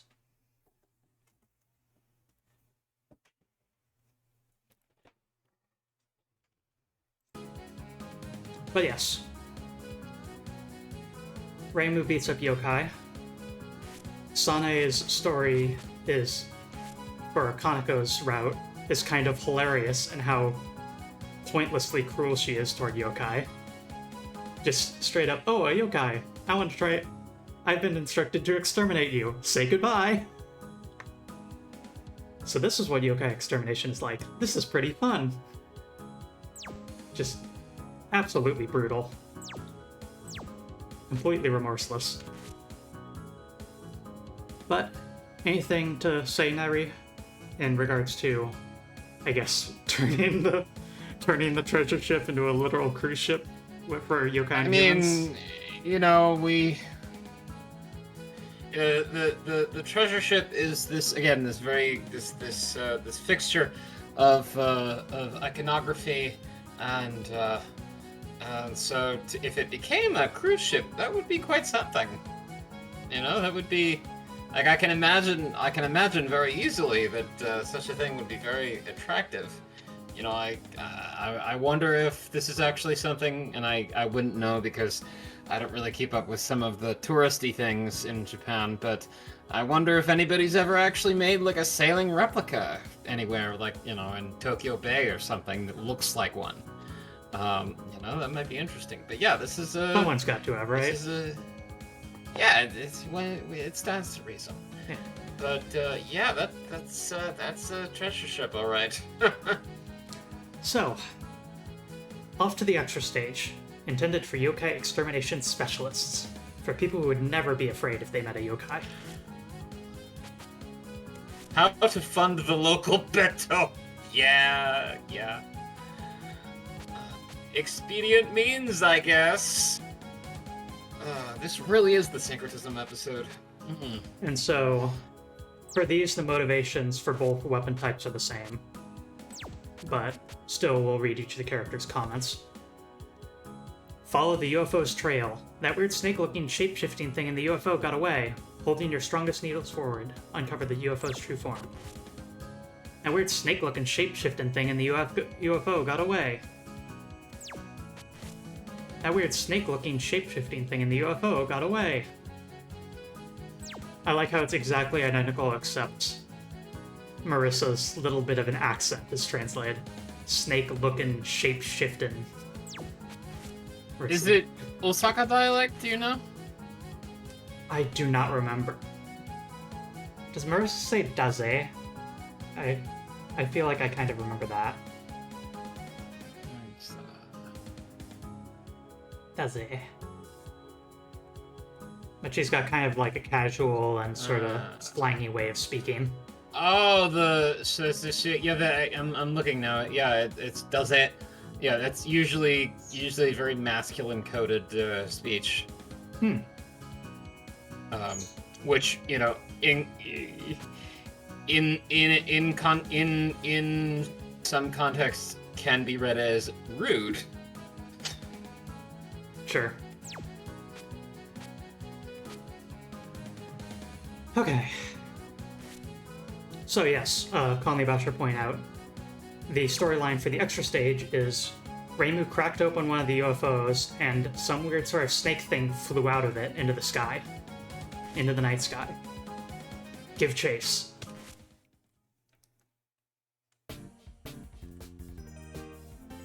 Unidentified flying fantastic object. The title of this game in Japanese is interesting to me because I'm looking at Touhou, of course, Seiren-sen. So Star Lotus ship is how they what in English is being rendered as unidentified fantastic object. So Seiren, Star Lotus, Worth noting. Yakuden, Worth noting. Yoren.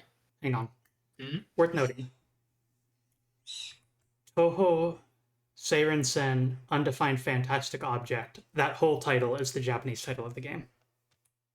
That's not Yeah, the that's okay. Yeah, just making sure that that's clear. Is that Undefined I know. Undefined Fantastic Object written in English is part of the Japanese title. Yes. Oh, you mean the full title is bilingual? Yeah. Undefined Fantastic Okay. Object in English is written on the original box Okay. alongside so Touhou that is- Seiren-sen. Okay, that is not what I thought you were saying. Thank you for explaining. So it is not simply a translation; it's just part of the original title. Yep. But it is interesting to me to see that the kanji says Star Lotus ship, which I suppose if you turned a UFO like this, an archetypal UFO upside down, it kind of look like a lotus. Eastern Star. Are you thinking like Order of the Eastern Star? The women's auxiliary Ooh. of the Masons. I messed up last time. You have to wait until night to surprise humans.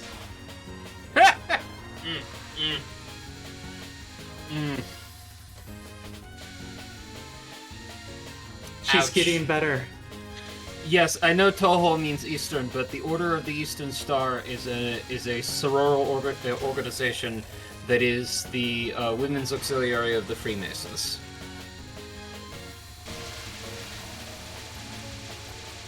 Surprising Rain, Gorilla Tycoon. Not to be confused with Gorilla Tycoon.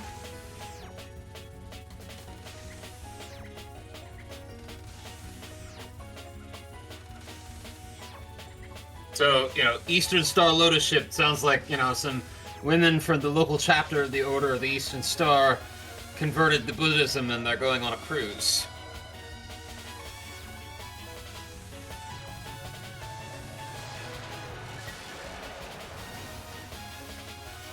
Gonna be going into this boss with not all that great of resource economy, but,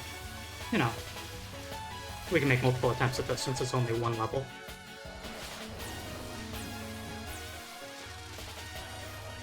Also helps I've gotten like 0 useful UFO combos. Also, can I just say that the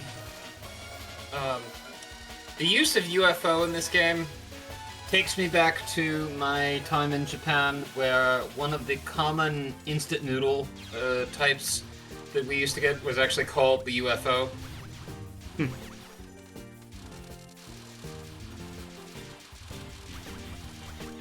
But yeah, all of the Touhou games actually follow that sort of duolingual format,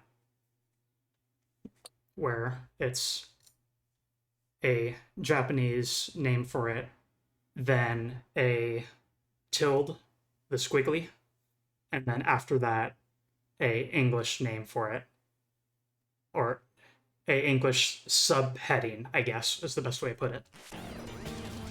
And so just as a result, the English-speaking communities will usually refer to the game by the English subheading that the game happens to have, which in this case is Undefined Fantastic Object. I mentioned King Enma in the previous stream. Different places in Japan, do they interpret him differently? That's a very good question, and I'm not sure. King Enma is King Enma. I think that there wouldn't be much of a very meaningful variation because King Enma is this central figure of the afterlife. Like, he's the judge that you go in front of after you've died. I wonder, maybe some of the legends associated, like the specific stories associated with King Enma might vary, but I don't think that in terms of depiction or attributes that there would be much meaningful variation. Again, because this is a specifically Buddhist figure. Conley Basher, I believe you are talking about Sheikiki Amazonadu. Or Seikiki? Sheiki? Eh.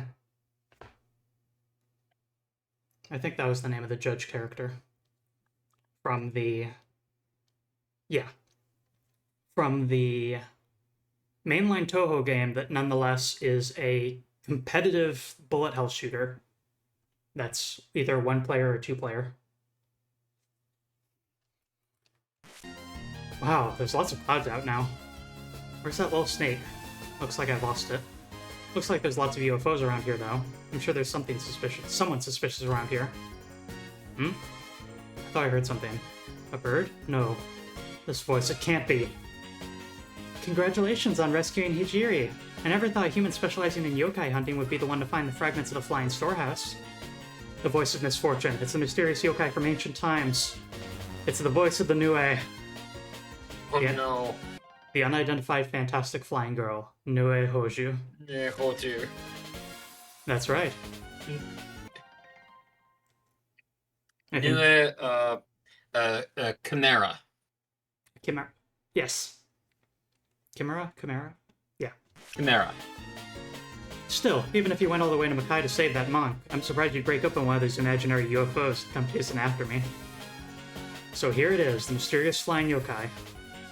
I hardly ever show myself before humans, you know? You just spent too much time sniffing around for me. I suppose a human who could go all the way to Makai and back like it was nothing is special. What are those UFOs? I put the seed of unknown form in the flying storehouse. The seed is the power to change shape into something its observer can understand. In other words, the UFO you saw was just a figment of your imagination. Really? It's not easy to believe it would look different to different people. Oh, really? But you know, that's what happened to people when they saw me. They all had different descriptions, right? Well, the Nue has the head of a cat, the body of a chicken, and the tail of a snake, right? Sure, but I've never looked like that when people saw me. People have different perspectives, so even the form I take has gotten quite vague over the years. It makes things very difficult. Well, that's also convenient. Convenient? As a yokai whose specialty is being mysterious, it makes it easy to play around people's fears. But now that you've seen me, I'll have to bury you so I can get back to being an unknown. So that's how it is. Let's see what the legendary mysterious yokai is really made of. You, human who's forgotten the fear of night, die from the terror of this unidentified flying object.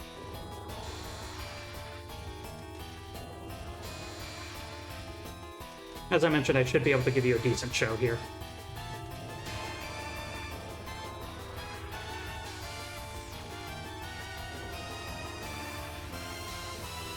Spell name.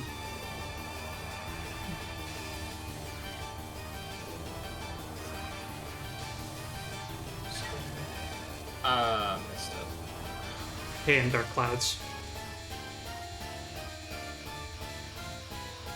Something like that. Because of this boss, this one. Okay! Unidentified red UFO invasion of rage. It's because of this boss and song that you took a course on Eastern history just to learn about the Han period. Well, I mean, you know, that's great.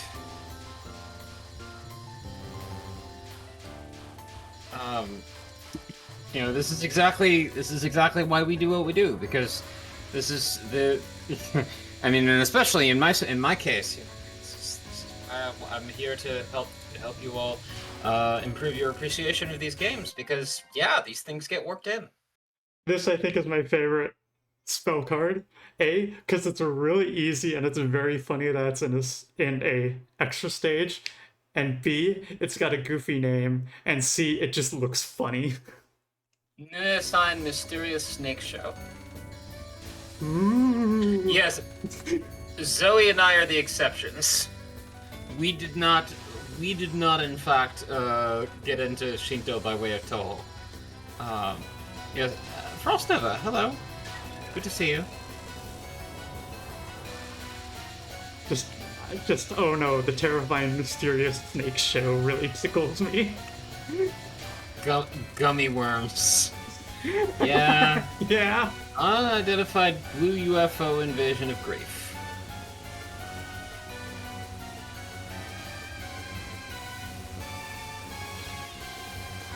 Got cornered.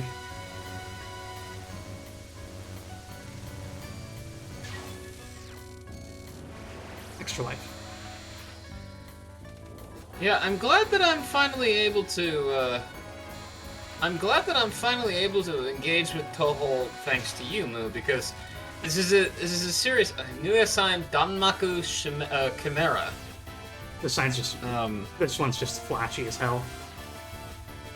Yes, Ayasan is one of those. So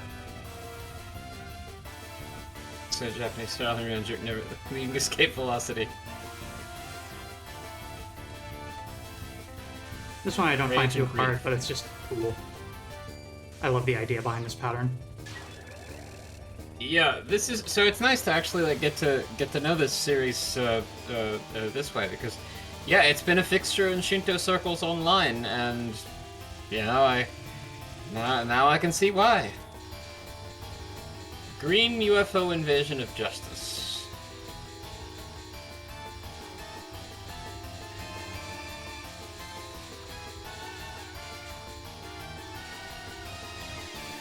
Oh, I just. That was embarrassing. That was Lift double off embarrassing. every zig for great justice. Take off every zig. Move zig. Thank you. I'm glad that you get it.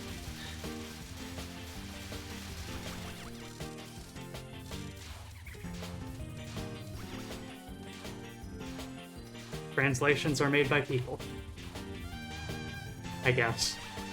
They should be. What was the Heian period like for those not in the know? Oh man. Oh man. The Heian period was many things. It saw the concentration of land holdings in private rather than public hands. It was an era where the samurai class first emerged, nearly overthrew the imperial court. Do we want to talk about the Dokyo incident? Yeah, the Dokyo incident is a little bit earlier, but the samurai class really emerged in a form that we can recognize in hindsight. Ooh. Ooh. I messed up last time. You have to wait until night to surprise humans. Also, I really just making this character even cuter. I want to note what Reimu's expression was during this little moment. She had the surprise react, then neutral smiling, and then sort of excited speaking as Tatara arrived. So, wordlessly, Reimu's reaction is, huh? Hey, you actually got me this time. It's very cute.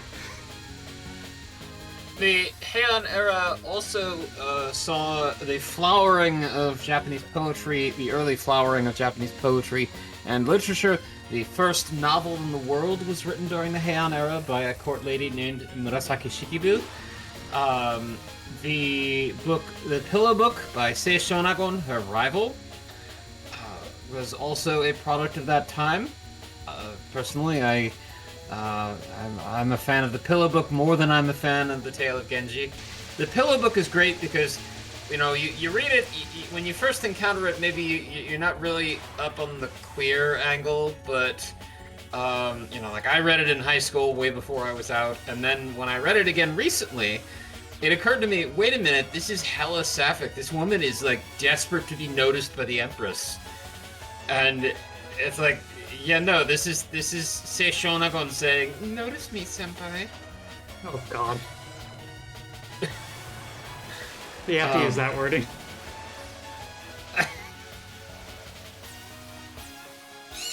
So the Heian era really, like, great flowering of culture at the imperial court in Kyoto, and everywhere else, the land rights were increasingly concentrated into private hands.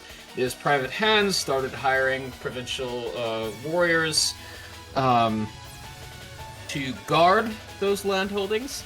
And it was also in the Heian era, although it was more in the late Heian era, where the warriors started realizing, hey, wait a minute, we're the ones with the swords. We don't have to listen to those so-and-sos in Kyoto. Well, we do, but we don't. And Do we have to really listen to them? Yeah, we don't have to really listen to them. We can Kind of listen to be them. very, kind of listen to them. We can make it so that they aren't dictating policy, but we don't like supplant them.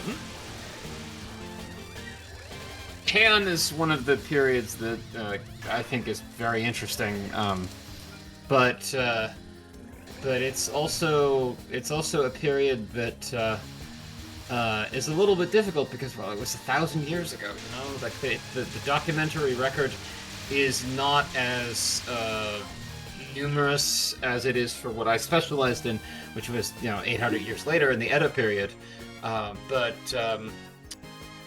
yeah, Heian is fun to read and poke at, and lots of interesting stories come out of that. But yeah, you remember that orb that we saw a few times and gave us an extra life and a full power on occasion? That was Nyri. Ah. That's her transforming, but we actually saw her twice during the span of the main game. And both times tested us a little bit by throwing a bunch of fairies at us, and then after we survived the wave of fairies, threw supplies to us, and then left.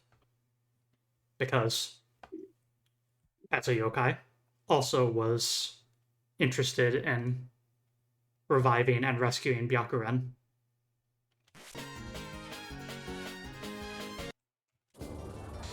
Okay. Round 2. Fire music.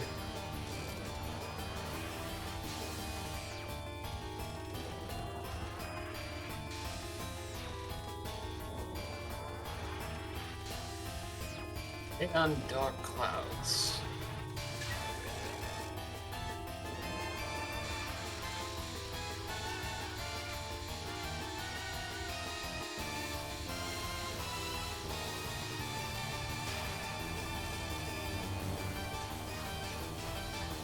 Nue. A Nue is a chimera, a being that has different body parts of different creatures and is hard to categorize neatly. Something that particularly is a shifting, changing being that doesn't really play by the rules. No, come on. Nue is a yokai that I actually used in my one of my novels. The Nue that attacked an emperor did so from within a black cloud hanging over the palace. Conley Basher, do I recollect correctly that that's the one that Minamoto no Yorimitsu killed with an arrow? There we go. Shot a bow into the cloud and killed the beast. Yes. Snake show. Mysterious snake show. The Wiggler. The snake wiggles. Yay, Doll Wiggler! Yay, snake wiggler. But yes, I think it was Minamoto no Yorimitsu, who is also famous for having led his band of warriors to Mount Oe, where he killed Shitendoji, the tyrant of Mount Oe.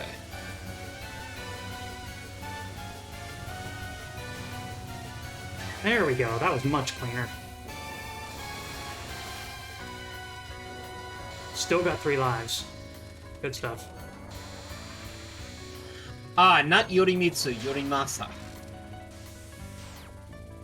Yorimasa was a late Heian figure.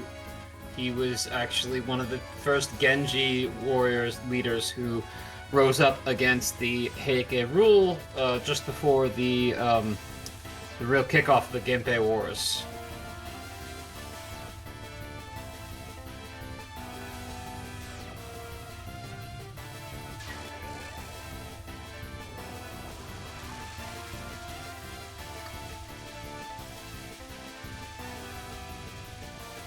I remember watching the 2005 NHK drama about Minamoto no Yoshitsune, and in that one, Yorimasa was played by the great Tamba Tetsuro, who you might remember from his appearance in the Bond films.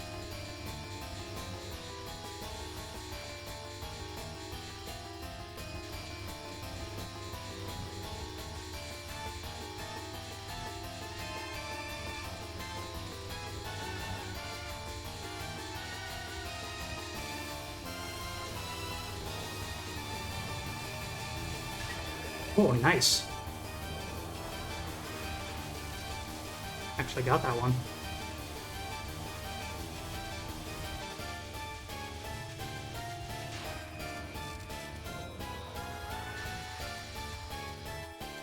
Right, I studied this one. I need to... Okay.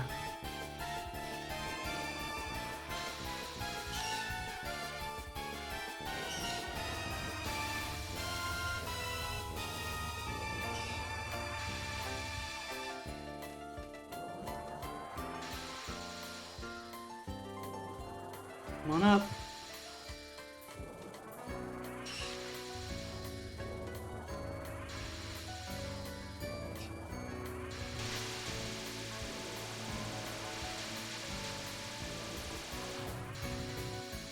Oh,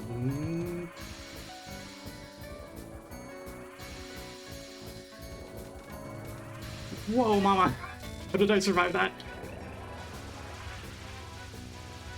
I think I'm getting close to the survival pattern.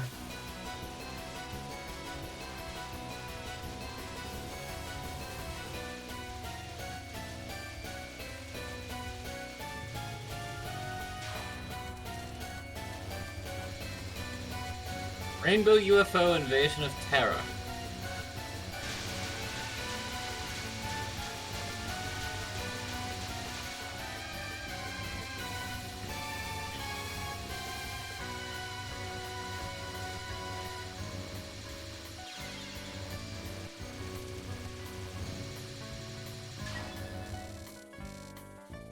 Here we go. Welcome to hell. Nightmare of Heiankyo! Oh boy. I can name any number of those.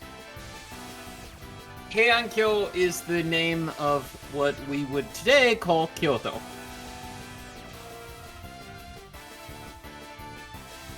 Heiankyo is its formal name. It just means the capital of peaceful tranquility.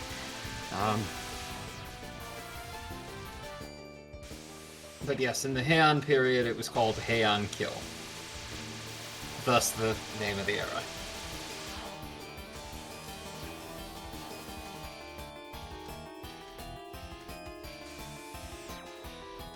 This monstrous garbage.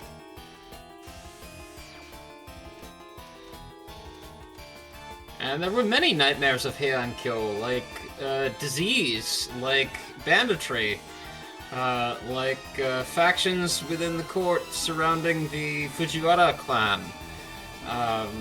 There was that time that the court noble, the bow of Genzami Yorimasa, the one who killed the Nue, Gen Minamoto, Sanmi, third court rank, Genzami Yorimasa.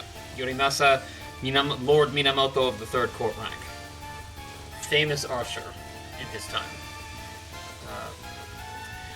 But there's that famous case. Another nightmare of Heiankyo was there we go. Yeah. Grudge bow, by the way. A nightmare of Heiankyo was that when Segawara no Michizane, the famous court noble and poet, died in exile, and his angry spirit caused great destruction in Heiankyo until there was a ritual that was performed, and they said, "Hey, why don't you become the god of literature?" And he said, "Yeah, sure." So he became Tenjin-sama, and is still venerated to this day. His flower is the plum. This is why I like plums. Love flowers. Please, please, please, please. Extra stage clear!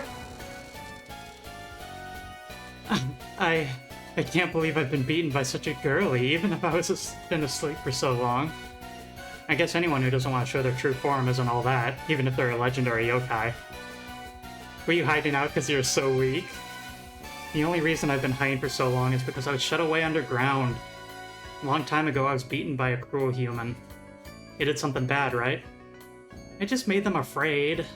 That's what yokai do. There's no helping it. Nobody likes scary things. It's natural a yokai like that would be hunted down. But you have bravery contests, right? Aren't there people who like being afraid? Well, that's different. My true form has been uncovered by an unidentified shrine maiden. What am I gonna do now? Anyway, you need to fix all those seeds of unknown form you scattered around. It'd be easier for Byakuren's group to find the other pieces of the flying storehouse that way, right? Why do I have to help that monk? Well, she's a friend of yokai, right? Huh? Especially yokai like you, who are sealed away by humans. I didn't know Byakuren was like that. But I got in Murasa's way, even though she was trying to help Byakuren.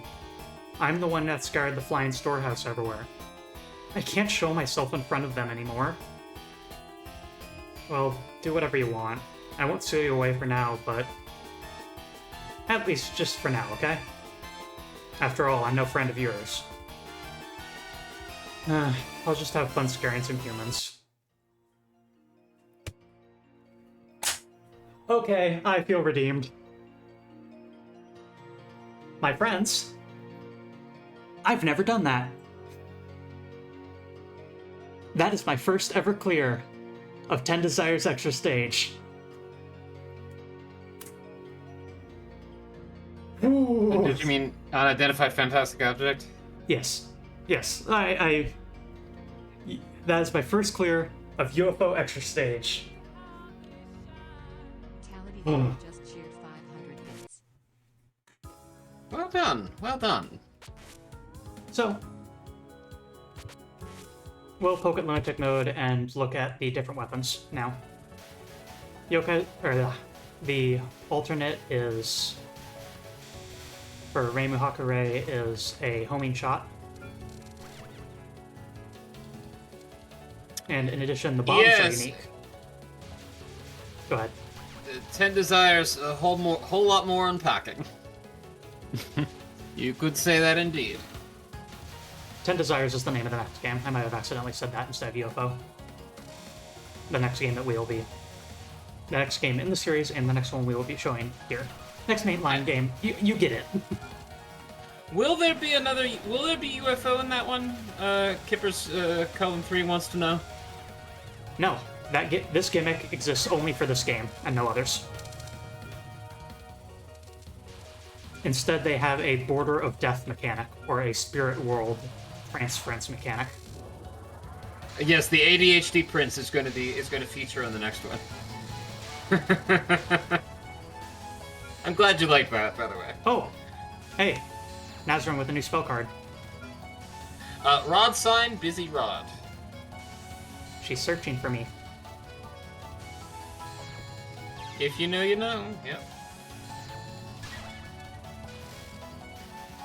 See ya, Nazarene. But yes, those are the abilities of Reimu.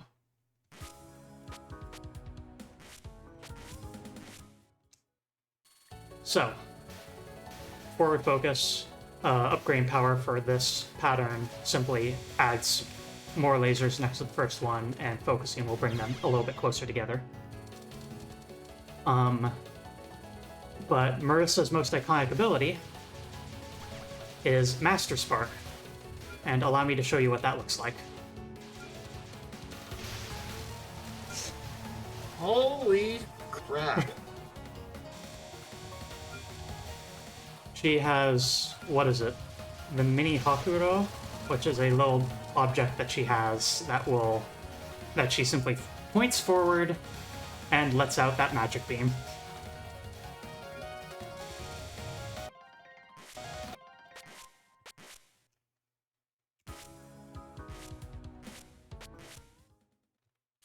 Just blast it away, does it?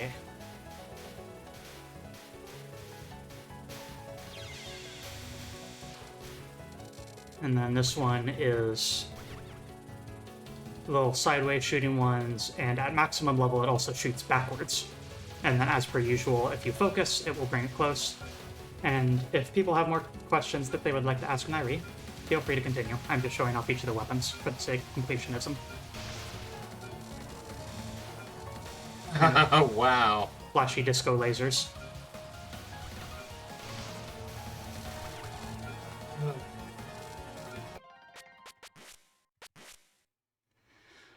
Oh. We'll do as Lady Kaneko says. This one's charming. It's got snakes. The snakes will go sideways if it looks like they're about to head past a valid target. So you can see them. Yeah. You can see them suddenly launch sideways at the targets here. Has the modern idea of UFOs influenced Japanese culture? Yes, and I can tell you exactly where to look.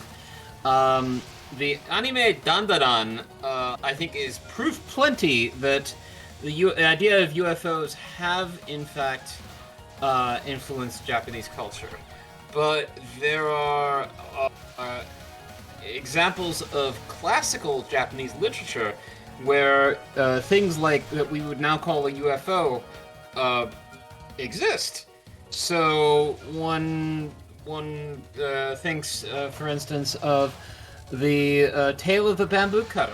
Yeah, Where Kaguya. the Princess of Kaguya-hime, where the Princess Kaguya, who's the princess of the Emperor of the Moon, the Moon Imperial Court sends someone to come and get her, but they come with this flying carriage.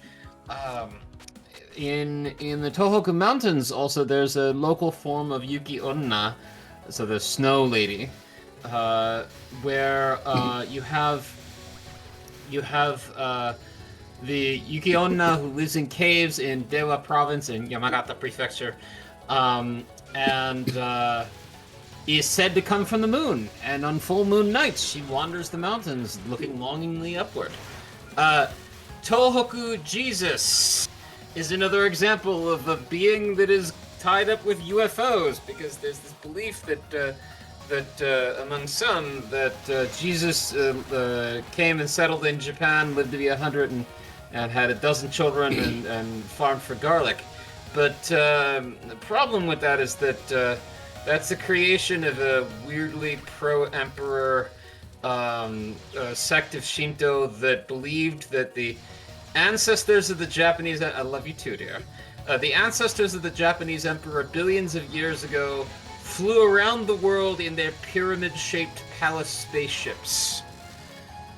And this is why, if you visit the alleged grave of Jesus in Tohoku, right up the road is a quote-unquote pyramid, which is actually a megalith from the Emishi people. Emishi is a name that you might recognize from Princess Mononoke. It's that people. I will note that that pattern is kind of cute in that it has frogs that, because again, I'll do as Lady Suwako says. Sanae, as a reminder, is the shrine maiden and living god associated with the events of the game Mountain of Faith, and it is a dual shrine that houses Kaneko and Suwako, which are a snake and frog. And so the frog patterns, it's very cute. When the frogs collide with something, they actually make a little splash, if you look carefully.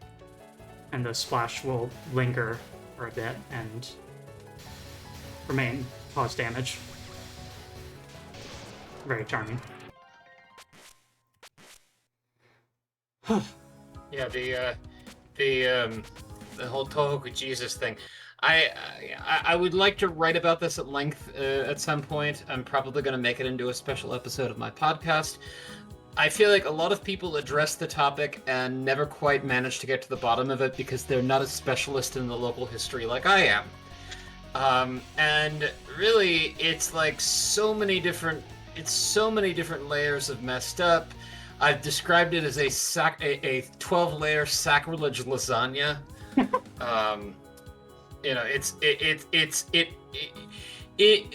Of all of the articles that I was asked by Unseen Japan to write in my role as a journalist, that was the one where I had to say, I don't think so, because every time I try to research this topic, I feel like I'm going insane, pejorative. But I feel like I've actually gotten to the point where I can distill it enough that I can explain it in a relatively concise space without feeling like I'm going nuts. And this, incidentally, is why you can, if you go to Aomori, the northern Aomori prefecture today. Listen, Aya-san, when I say 12-layer sacrilege lasagna, like, we're talking about the alleged grave of Jesus, where you have emaden that are shaped like a pyramid, where you can buy an ema that has a cross and a Star of David on it. But this is also... But anyway, it's 12-layer sacrilege lasagna is why if you go to northern Aomori prefecture today and visit the alleged grave of Jesus, if you go to there's this famous ramen restaurant just up the road, you can in fact get an official Jesus ramen. Yeah, the emaden really sealed it for me.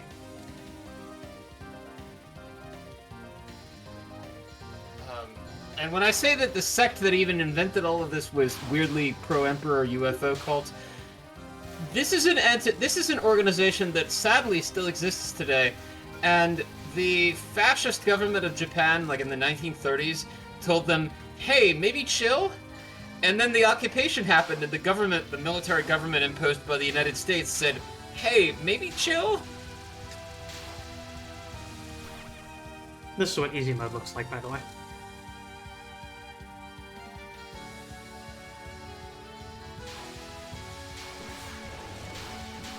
Like, we're talking about those guys and their whole thing where, Jesus lived in Japan, like that, and then it was gonna die out, and this Iwate-born evangelist wanted to be able to convert a whole bunch of Japanese emigres to the United States, so he made up this nonsense about the people of Aomori and Iwate being descendants of the lost tribes of Israel, which brought this back.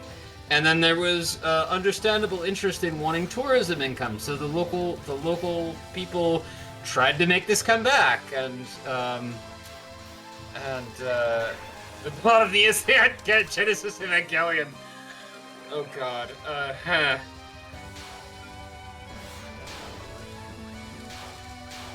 In fact, let me drop you a link about the Jesus ramen, because somebody's actually written about this at length.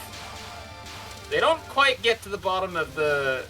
They don't quite get to the bottom of the of what this actually is, but this is your listing about the Jesus ramen, the bottom of the bowl, if you will. But this is the listing about the Jesus ramen. Yeah, the 12 tribes. Yeah. Please wait just a minute. Yes, what is it? Ooh. Did you need something? Oh, I'm so lonely. Won't you at least be a little surprised? I guess I'm used to things like that. We yokai are doing our best to surprise humans. I heard you were doing your best to eat humans. Well, there are yokai that eat meat, and there are yokai who eat your spirit. Also, you can see her speaking a more traditional depiction of this particular yokai off to the side of her. Yes, with the one-tooth geta. Yeah. If you humans don't get surprised by me, I'll get hungry. That must be hard on you. But, well, since I'm starting to see how this is fun, getting surprised would be fun? Yes, how fun yokai hunting is. Does this mean Battlestar Galactica was a live-action anime?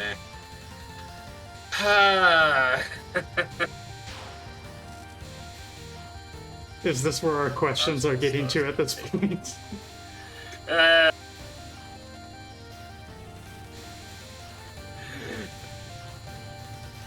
We're getting into... Is this a sandwich level of discourse here? So maybe I should wrap it up soon. Fleeing the Sacho tyranny. But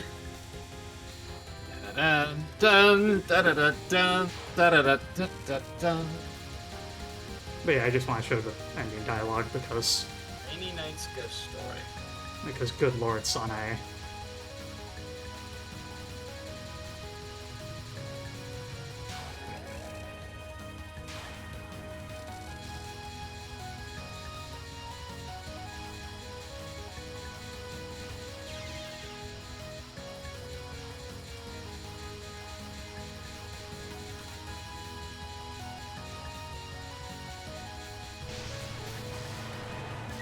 Get snaked. Oh, what's the point of a yokai that can't surprise people? Well, now, please don't get so down. Maybe I should go back to being a normal umbrella. I don't know if anyone would want an old umbrella that looks like an eggplant. That's right. That's how I became an unwanted yokai. Oh, such terrible old memories. It looks like I said it's something I shouldn't have.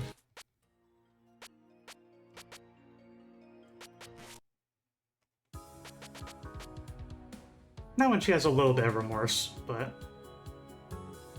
it's kind of comical how many, if you pick that route, how many cases of it's people trying to talk to Sanae, followed by her just going, "Ooh, another yokai to exterminate. Fun.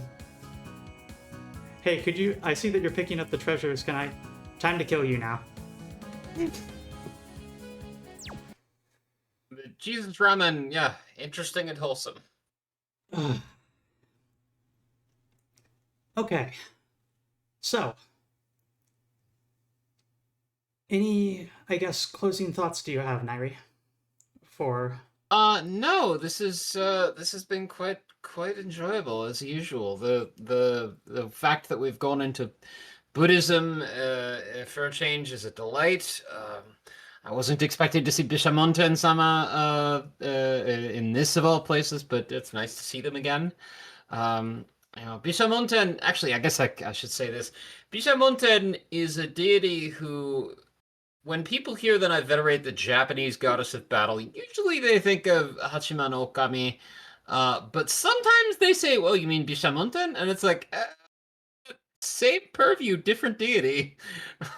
So over the years, I've gotten to know some things about Bishamonten. Bishamonten was also the deity who was enshrined right up the street from where I went to school in Japan. And it's interesting that a deity who's associated with war is a protector of children, as enshrined there. So, this is something that's always sort of been in the back of my mind when I think about Bishamonten. There's this other association of like a guardian of children. It's funny, like there's this whole body of hyper local folk tales associated with that, but TLDR, traditionally, this is why kids in that neighborhood weren't asked to do carrying of their younger siblings like kids in other neighborhoods were, because apparently it was a special favor granted to them by Bishamonten. So it's nice, yeah, nice to see them again. all right, and then I'm putting up on the stream the box art or the jewel case art, whatever you want to Very call nice. it, for Undefined Fantastic Object, and so that highlights that Touhou Seirensen, Undefined Fantastic Object, written literally like that in Japanese and then English, is indeed how the title is formed, and that sort of pattern is, yeah, for Windows 2000 and Windows XP.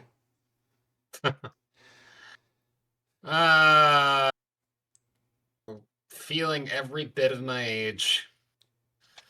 Chase flying fantastic object! Exclamation mark. All right, so that's going to do it for today's stream. Thank you all, as always, for joining me, and thank you, as always, Nyri, for your expertise in these. And My pleasure as always. thank you to everyone who has been supporting, watching, anything like that. I could raid the Gorals, but I will note a potential option here is... Thank you, Lady Havoc. A potential option here is live sumo with commentary currently going. Day 5 of the January Grand Sumo Tourney in Tokyo. Yes, and on Saturday, the Emperor is going to be in attendance. So, kind of tempted to raid over to that one. So, Midnight Sumo is a... Alright, I got your approval on that one. Yeah, Midnight Sumo is a VTuber and commentator for sumo matches, and is very is English speaker friendly and very friendly toward beginner questions, and has a bunch of bots set up, like bot systems set up to quick answer all the common questions that a viewer might have. Runs a very good show. So we're going to raid on over there. So if you would like to watch some professional sumo, or learn a bit more about it as well, keep an eye on the comments or ask some questions yourself. In any case, thank you all for joining me. Have a lovely night. To another place. To another place.